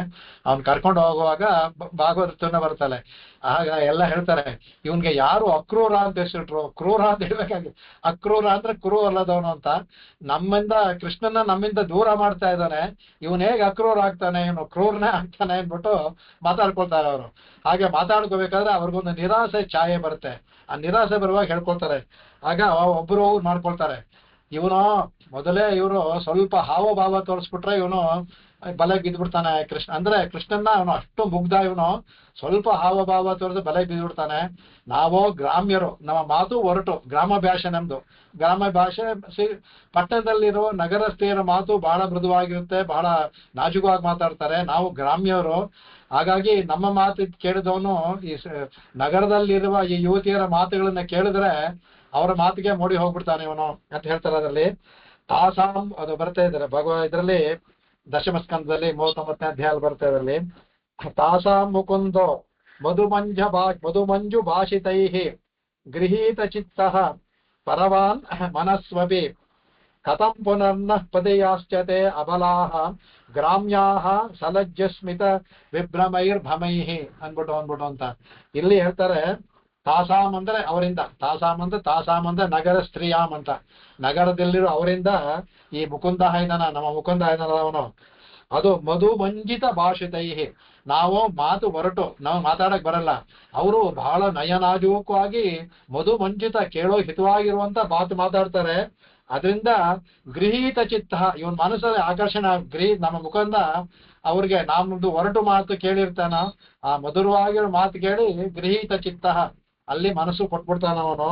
ಆಮೇಲೆ ಪರವಾನ್ ಮನಸ್ವಪಿ, ಅವನಿಗೆ ದೃಢನಾಗಿದ್ದು ನಮ್ಮಲ್ಲೇ ಇದ್ರೂ ಸಹ ಅವರ ಇದರಿಂದ ಏನಾಗುತ್ತೆ, ಅದಕ್ಕೆ ಕುತಃ ಪುನರಹ ನಹ ಪ್ರತಿಯಾಸ್ಯು ತೇ ಅಬಲಾಹ, ನಾವೆಲ್ಲ ಅವಲು ಹೇಗೆ ತಾನೇ ನಮ್ಮನ್ನು ಬರ್ತಾರೆ ನಮಗೆ ಪುನಃ ನಹ ಯಾಸ್ತಿ, ಮತ್ತೆ ನಮ್ಮ ಜ್ಞಾಪಕ ಎಲ್ಲ ಬರುತ್ತೆ ಅವನಿಗೆ. ಅವನಿಗೂ ಪ್ರತಿಯಾಸ್ಯತೆ ಅಂದ್ರೆ ಹಿಂತಿರುಗಿ, ಯಾಸ್ಯತೆ ಹೋಗೋದು, ಪ್ರತಿಯಾಸ್ಯತೆ ಹಿಂತಿರುಗಿ ಬರೋದು. ಇಷ್ಟೆಲ್ಲ ಹೋದವನು ಅವರ ಒಂದು ಮೋಹದಲ್ಲಿ ಬಿದ್ದು ಮತ್ತೆ ಹಿಂದೆಲ್ಲಿಗೆ ಬರ್ತಾನೆ. ಅವ್ರು ಹೇಳ್ದಂಗೆ ಅವ್ನು ಹಿಂದೆ ಬರೋದೇ ಇಲ್ಲ, ಅವನು ವಾಪಸ್ಸು ಬರೋದೇ ಇಲ್ಲ ಅದು. ಆಗ ಗ್ರಾಮ್ಯಾಹ ಸಲಜ್ಜಿಸ್ಮಿತ ವಿಭ್ರಮೈರ್ ಭ್ರಮನ್. ಅವರು ಮಾತು ಮಧುರ. ನಾವು ಗ್ರಾಮ್ಯದಲ್ಲಿ ನಮಗೆ ಈ ನಾಚಿಕೆ ಗೀಚಿಕೆ ಇದೆಲ್ಲ ಗೊತ್ತಿಲ್ಲ ಅಷ್ಟು. ನಾವೊಂಥರ ನೇರ ಮೃದು ಸ್ವಭಾವದವರು ಇದ್ದಿದ್ದಂಗೆ ಹೇಳ್ತೀವಿ. ಅವರು ಈ ಲಜ್ಜೆ ಗಿಜ್ಜೆ ಎಲ್ಲ ಪ್ರದರ್ಶನ ಮಾಡ್ತಾನೆ. ಅದರಲ್ಲಿ ಇವನು ಭ್ರಮಿತನಾಗ್ಬಿಡ್ತಾನೆ ಕೃಷ್ಣ. ಅವರ ಲಜ್ಜೆ ಮಧುವಾದ ಮಾತಿಂದ ಭ್ರಮಿತ. ನಾವು ಹಳ್ಳಿಯವರು ಯಾವಾಗಲೂ ಈಗ ನೋಡಿ ಹಳ್ಳಿಯವರು ಸ್ವಲ್ಪ ನೇರ ಮಾತಾಡ್ತಾರೆ. ಅವ್ರಿಗೆ ಇದೆಲ್ಲ ಸ್ವಲ್ಪ ಹೊರಟು ಇದೆಲ್ಲ ಅವ್ರ ಅಷ್ಟು ನಯ ನಾಜೂಕೆಲ್ಲ ಇಲ್ಲ. ಅವರು ನಯ ನಾಜೂಕು ನಾಚಿಕೆ ಪಟ್ಟಂಗೆಲ್ಲ ಮಾಡಿ ಇವನನ್ನ ಭ್ರಮೆಯಿಂದ ಮರಳು ಮಾಡಿಬಿಡ್ತಾರೆ. ಕಥಂ ಯಾಸದಿ, ಹಿಂದೆ ಎಲ್ಲಿ ಬರ್ತಾನೆ ಕೃಷ್ಣ ಅಂತ ಹೇಳ್ಕೊತಾರೆ. ಅದನ್ನ ಹೇಳ್ಬಿಟ್ಟು ಅದನ್ನ ಹೇಳ್ತಾರೆ, ಮುಂದಕ್ಕೆ ಅದನ್ನ ಹೇಳ್ತಾರೆ. ನಗರ ಸ್ತ್ರೀ ಕಲಾಲಾಪ ಮಧುಶ್ರೋತ್ರೇಣ ಪಾರಯತಿ ಮಧುರಾಂ ಪ್ರಾಪ್ಯ ಗೋವಿಂದ ಕಥಂ ಗೋಕುಲಮೇಷ್ಯತಿ. ಅವರು ನಗಸ್ತ್ರೀ ಕಲಾಲಾಪ ಮಧು, ಅವರ ಮಾತು ಕಲಾಪ ಇದೆಯಲ್ಲ, ಕಲಾಲಾಪ ಅಂತ ಅವರ ಆಡುವ ಮಾತುಗಳು ಇದೆಯಲ್ಲ, ಅದೆಲ್ಲವೇ ಶ್ರೋತ್ರೇಣ ಪಾರ, ಕೇಳಕ್ಕೆ ಬಹಳ ಕಿವಿ ಮೇಲೆ ಬಿದ್ದರೆ ಇವನಿಗೆ ಬಹಳ ಹಿತವಾಗಿರುತ್ತೆ ಕೃಷ್ಣನಿಗೆ. ಅದರಿಂದ ಮಧುರಾಂ ಪ್ರಾಪ್ಯ ಗೋವಿಂದ. ಮತ್ತೆ ಒಂದು ನಗರ, ಇದು ಹಳ್ಳಿನಲ್ಲಿ ಏನೂ ಇಲ್ಲ, ಅಲ್ಲಿ ಮಧುರಾ ನಗರ. ಈಗ ಹೇಗೆ ನಾವು ಹಳ್ಳಿದ್ದು ಪಟ್ಟಣವನ್ನು ನೋಡಿದ್ರೆ ಒಂದು ಆಶ್ಚರ್ಯಗೊಳ್ತಾರೋ, ಅದರಿಂದ ಮಧುರಾಂ ಪ್ರಾಪ್ಯ, ಮಧುರಾ ನಗರವೇ ದೊಡ್ಡ ಭವನಗಳು, ವಿಶಾಲವಾದ ರಸ್ತೆಗಳು, ರಥಗಳು ಇದೆಲ್ಲ ಇದೆ. ಅದನ್ನೇ ಆ ನಗರದಿಂದಲೇ ಇವನು ಅರ್ಧ ಚಿಕಿತನಾಗ್ಬಿಡ್ತಾನೆ. ಅಲ್ಲಿರುವ ಸ್ತ್ರೀಯರು ಮಧುರವಾದ ಭಾಷೆಗಳಿಂದಲೂ ಅವರ ಹಾವಭಾವಗಳಿಂದಲೂ ಇವನು ಮರಳು ಮಾಡ್ತಾರೆ. ಗೋವಿಂದ ಕಥಂ ಗೋಕುಲಂ ಯಶ್ಯತಿ, ಗೋಕುಲಕ್ಕೆ ಹಿಂದೆ ಹೇಗ್ತಾನೆ ಬರ್ತಾರಪ್ಪ ಅವರು ಅಂದ್ಬಿಟ್ಟು ಅದನ್ನ ಹೇಳ್ತಾರೆ. ಅದನ್ನ ಹಿಂದಕ್ಕೆ ಬರೋದಿಲ್ಲ ಅವರು ಅಂದ್ಬಿಟ್ಟು ಅದೇ ತರ. ಹಾಗೆ ಇಲ್ಲಿ ಇವರು ಕವಿ ಸಿಂಹ, ಇವರು ಸಾಧಾರಣವಾಗಿ ಮಾತಾಡಿದ್ರೇನೆ ಇದಾಗುತ್ತೆ. ಇವರ ಮಾತು ಲಾಲಿಪ್ಯವಾಗಿರುತ್ತೆ. ವೇದಾಂತ ದೇಶಿಗರ ಮಾತುಗಳು ಪದಗಳು ಲಾಲಿಪ್ಯವಾಗಿರುತ್ತೆ, ಅತ್ಯಂತ ಮನೋಹರವಾಗಿರುತ್ತೆ. ಅವನ್ ಭಗವಂತನೇ ಕವಿ ಸಿಂಹ ಅಂತ ಕೊಟ್ಬಿಟ್ಟಿದ್ದಾನೆ. ಅವರ ಭಾಷೆ, ಅವರ ಆಡುವ ಸ್ತೋತ್ರಗಳು ಮನಸ್ಸಿಗೆ, ಇವರಿಗೆ ಹೇಗೆ ನಗರ ಸ್ತ್ರೀ ಹೇಳೋ ತರ ಭಗವಂತ ಕೃಷ್ಣನ ಕಿವಿಗೆ ಬಿದ್ದ ಅಂದ್ರೆ ಅಷ್ಟು ಆಲೋಪ್ಯವಾಗಿರುತ್ತೆ. ಅದಕ್ಕೆ ಶ್ರೋತ್ರೇಣ ಪಾರಯಿತಿ, ಆ ಭಗವಂತನ ಕಿವಿಗೆ ಬಿದ್ದ ಅಂದ್ರೆ ಅದನ್ನೇ ಹಾಗೆ ಶಬ್ದವನ್ನ ಅನ್ನಿಸ್ಕೊಂಡು ಹಿಂದೆ ಹೊಡೋಗ್ಬಿಡ್ತಾನಂತೆ, ದೇಶಗಳಿಂದ ಹೊಡೋಗ್ಬಿಡ್ತಾನೆ ಅವನು. ಮಧುರಾಂ ಪ್ರಾಪ್ಯ ಗೋವಿಂದ. ಇಲ್ಲಿ ಕಾಂಚಿ ನಗರಕ್ಕೆ ಹೋಗ್ಬಿಟ್ರೆ ಇವನು ಕಥಂ ಗೋಕುಲಮೇಷ್ಯತಿ, ನಮ್ಮ ಜೊತೆ ಹೇಗ್ ತಾನೇ ಬರ್ತಾನೆ ಅಂದ್ಬಿಟ್ಟು ಅದಕ್ಕೆ ಅವರು ಅಂದ್ರೆ ಮಾತಾಡ್ಕೋತಾರಂತೆ. ಅವರು ಈ ಕಾಂಚೀಪುರಕ್ಕೆ ಹೋಗ್ಬಿಟ್ಟ ಅಂದ್ರೆ ಕೃಷ್ಣ, ವಿದೇಶಿಗರ ಕರೆದ್ರು ಅಂತ ಹೋಗ್ಬಿಟ್ಟ ಅಂದ್ರೆ ಖಂಡಿತ ಹಿಂದೆ ಬರೋದಿಲ್ಲ. ಅದಕ್ಕೆ ಏನ್ ಮಾಡ್ಬೇಕು ಅಂದ್ರೆ ನಾವು ಅವನ ವಕ್ಷಸ್ಥಳವನ್ನು ಅನುಸರಿಸ್ಕೊ ಹಿಂದೆ ನಾವು ಹೊರಟೋಗ್ಬಿಡೋಣ. ಅವನ ಹಿಂದೆ ಬರೋದಿಲ್ಲ. ಅವ್ರು ಹಾಡ್ತಾ ಇದ್ದ ಸ್ತೋತ್ರ ಮಾಡ್ತಾ ಇದ್ರೆ ತಲೆ ಆಡಿಸ್ತಾ ಕೂತ್ಕೊಂಡ್ಬಿಡ್ತಾನೆ.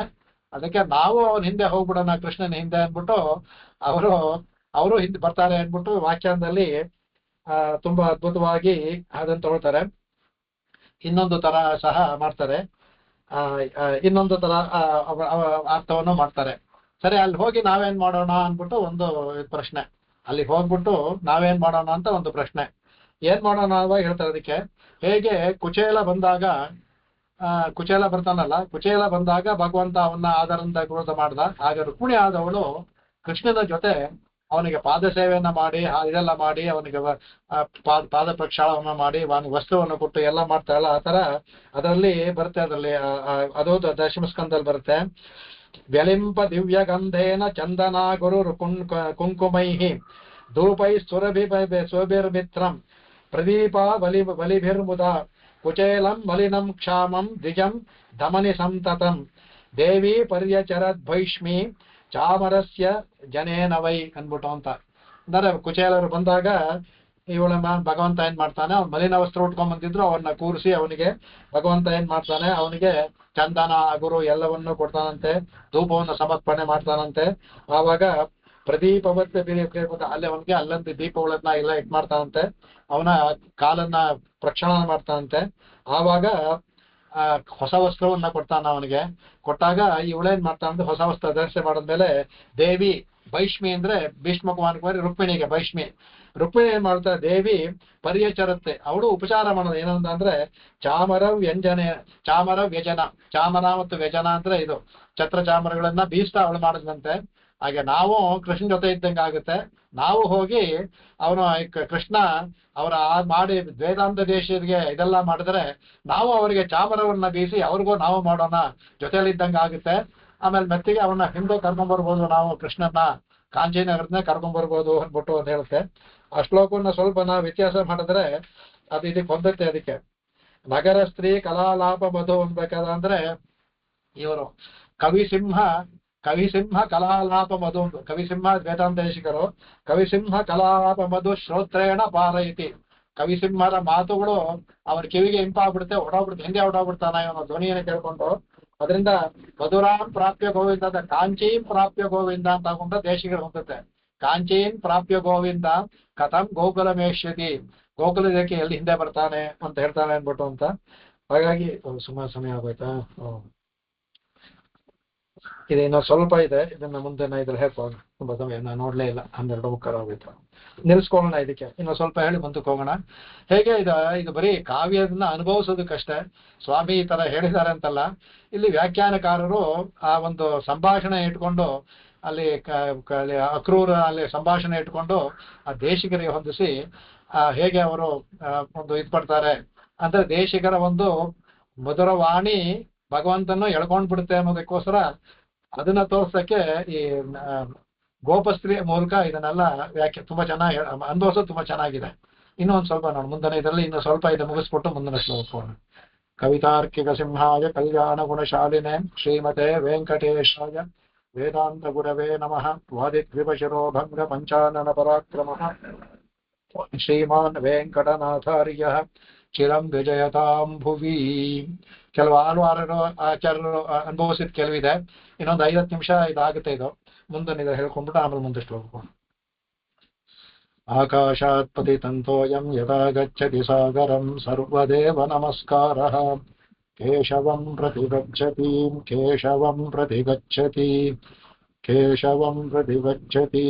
ಓಂ ಶಾಂತಿ ಶಾಂತಿ ಶಾಂತಿಃ. ಕಾಯೇನ ವಾಚಾ ಮನಸೇಂದ್ರಿಯೈರ್ವಾ ಬುದ್ಧ್ಯಾತ್ಮನಾ ವಾ ಪ್ರಕೃತೆ ಸ್ವಭಾವಾತ್ ಕರೋಮಿ ಯತ್ಸಕಲಂ ಪರಸ್ಮೈ ನಾರಾಯಣಾಯೇತಿ ಸಮರ್ಪಯಾಮಿ. ನಾರಾಯಣ. ಎಲ್ಲರಿಗೂ ನಮಸ್ಕಾರ. ನಮಸ್ಕಾರಪ್ಪ. ಬಹಳ ಅದ್ಭುತವಾದ ಇದು ಇನ್ ಡೆಪ್ತ್. ನಮಗಿದು ಗೊತ್ತೇ ಇರ್ಲಿಲ್ಲ. ಈ ಗೋಪಾಲ ವಿಂಶತಿ ಅನುಭವಿಸೇ ಇರ್ಲಿಲ್ಲ. ಅದು ನಿಂದು ಇದು ಇನ್ ಡೆಪ್ತ್ ಇಮ್ಯಾಜಿನೇಷನ್ನು ಬಹಳ ಅನುಭವಿಸೋದಕ್ಕೆ ಬಹಳ ಸಾರ್ಥಕ. ಸ್ತೋತ್ರ ಇದು. ಇದಕ್ಕೆ ಸ್ತೋತ್ರ ಇದಕ್ಕೆ ಕಿರೀಟ ಅನ್ಬೋದು. ಅದ್ಭುತವಾದ ಸ್ತೋತ್ರ ಇದು. ಅಲ್ಲ, ಇದು ಇಷ್ಟೆಲ್ಲ ಇದೆ ಅನ್ನೋದೇ ನಮ್ಗೆ ಗೊತ್ತಿಲ್ಲ. ಸುಮ್ಮನೆ ಈಗ ಇದರಲ್ಲಿ ಗಂಧಪುಡಿ ಉತ್ಸವದಲ್ಲಿ ಬಂದಾಗ ಇವ್ರು ನಮ್ಮ ಶ್ರೀಧರ್ ಅವರೆಲ್ಲ ಬರೋರಲ್ಲ, ಇದನ್ನ ಹೇಳು ಗೋಪಾಲ ವಿಂಶತಿ ಹೇಳ್ಬಿಡ್ಬೇಕು ಹೇಳೋಣ ಅಂತ ಹೇಳಿ. ಆದ್ರೆ ಇದ್ರ ಡೆಪ್ತ್ ಹಿಂಗೆ ಅಂತ ಗೊತ್ತಿಲ್ಲ. ಇದ್ರಲ್ಲಿ ಇನ್ನೂ ನಾನು ಭಾಗವತ ಶ್ಲೋಕ ಹೇಳಕ್ ಕೂತ್ಕೊಂಡ್ರೆ ಇನ್ನೂ ಒಂದು ಅರ್ಧ ಗಂಟೆ ಆಗುತ್ತೆ. ಅದೆಲ್ಲ ನಾನು ಸುಮ್ಮನೆ ಮೇಲೆ ಹೇಳಿದ್ದೇನೆ.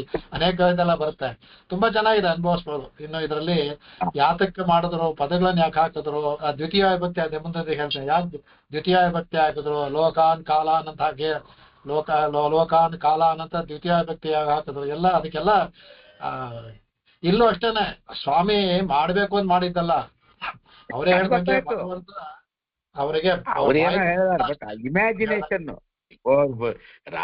ರುಕ್ಮಿಣಿರೋ ಸ್ಥಳಕ್ಕೆ ನಾನ್ ಹೋಗಿ ಸೇರ್ಕೊಂಡು ಹೆಂಗಾಗುತ್ತೆ ಅಂದ್ರೆ ಅದಕ್ಕೆ ಆಪೋಸಿಟ್ ರುಕ್ಮಿಣಿ, ಈಗ ಅದಕ್ಕೆ ಬೇರೆ ಒಂದು ವ್ಯಾಖ್ಯಾನ ತುಂಬಾ ಅದ್ಭುತವಾಗಿದೆ. ಅದಕ್ಕೆ ನಮಗೂ ಸ್ವಲ್ಪ ಏನೋ ತೋಚಿದ್ದು ಸೇರಿಸ್ಕೊಂಡು ಹೇಳೋದದು. ಒಂದ್ ನಿಮಿಷ ಯಾರೋ ಬಂದ್ರು.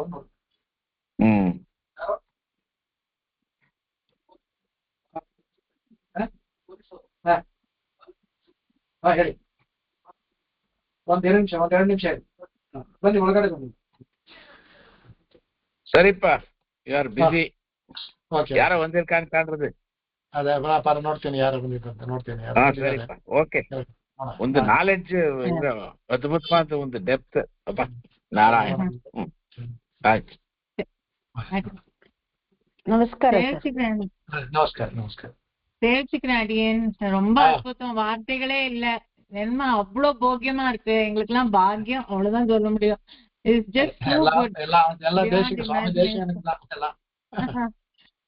ரொம்பவே இந்த மாதிரி அவளுக்கும் தோணிருக்கு பாருங்க, வியாக்கியாத்தாக்கும் இந்த மாதிரி ஒரு கற்பனை கான்வர்சேஷன் எல்லாம் ரொம்பவே அவளோட அற்புதமான கல்பனை எல்லாமே எவ்வளவு அனுபவிச்சிருக்கா, அவளுக்கு எவ்வளவு மனசு உள்ள போயிருக்குங்கிறது இதுதான் தெரியுது அந்த கான்வர்சேஷன்ல எல்லாம்.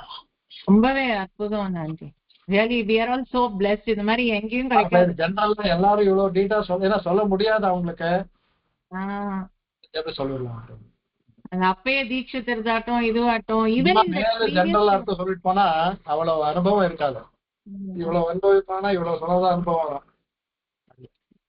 ஈவன் தட் ஸ்லோகா ஃப்ரம் பரிபூர்ண பிரம்மானந்த அதிகாரம் அண்ட் அந்த ஸ்லோகமும் எவ்வளவு நிறைய ஒத்துமை. அப்படியே அதையே ஒரு மாதிரி இந்த கான்டெக்ட்ல அவர் போட்டிருக்காரு அந்த ஸ்லோகத்தை. நீங்க இப்ப சொன்னீங்களே அதுவும் ரொம்ப நல்லா இருந்தது. அந்த 2 ஸ்லோகத்தோட சாமியமும் அதுவும் ரொம்ப நல்லா இருந்தது. நல்லா இருக்கு. இன்னுமே எல்லா ஸ்லோகமும் அற்புதமா இருக்கு. so much effort you are putting again. ஒன்னும் கைமாறே இல்லை எங்களுக்கு கொடுக்க. thank you so much. நமஸ்காரம் அடி. பார்க்கலாம் யார வந்திருக்காங்க. அரே சேவிச்சுக்கிறேன். ஓகே சார் நமஸ்காரம்.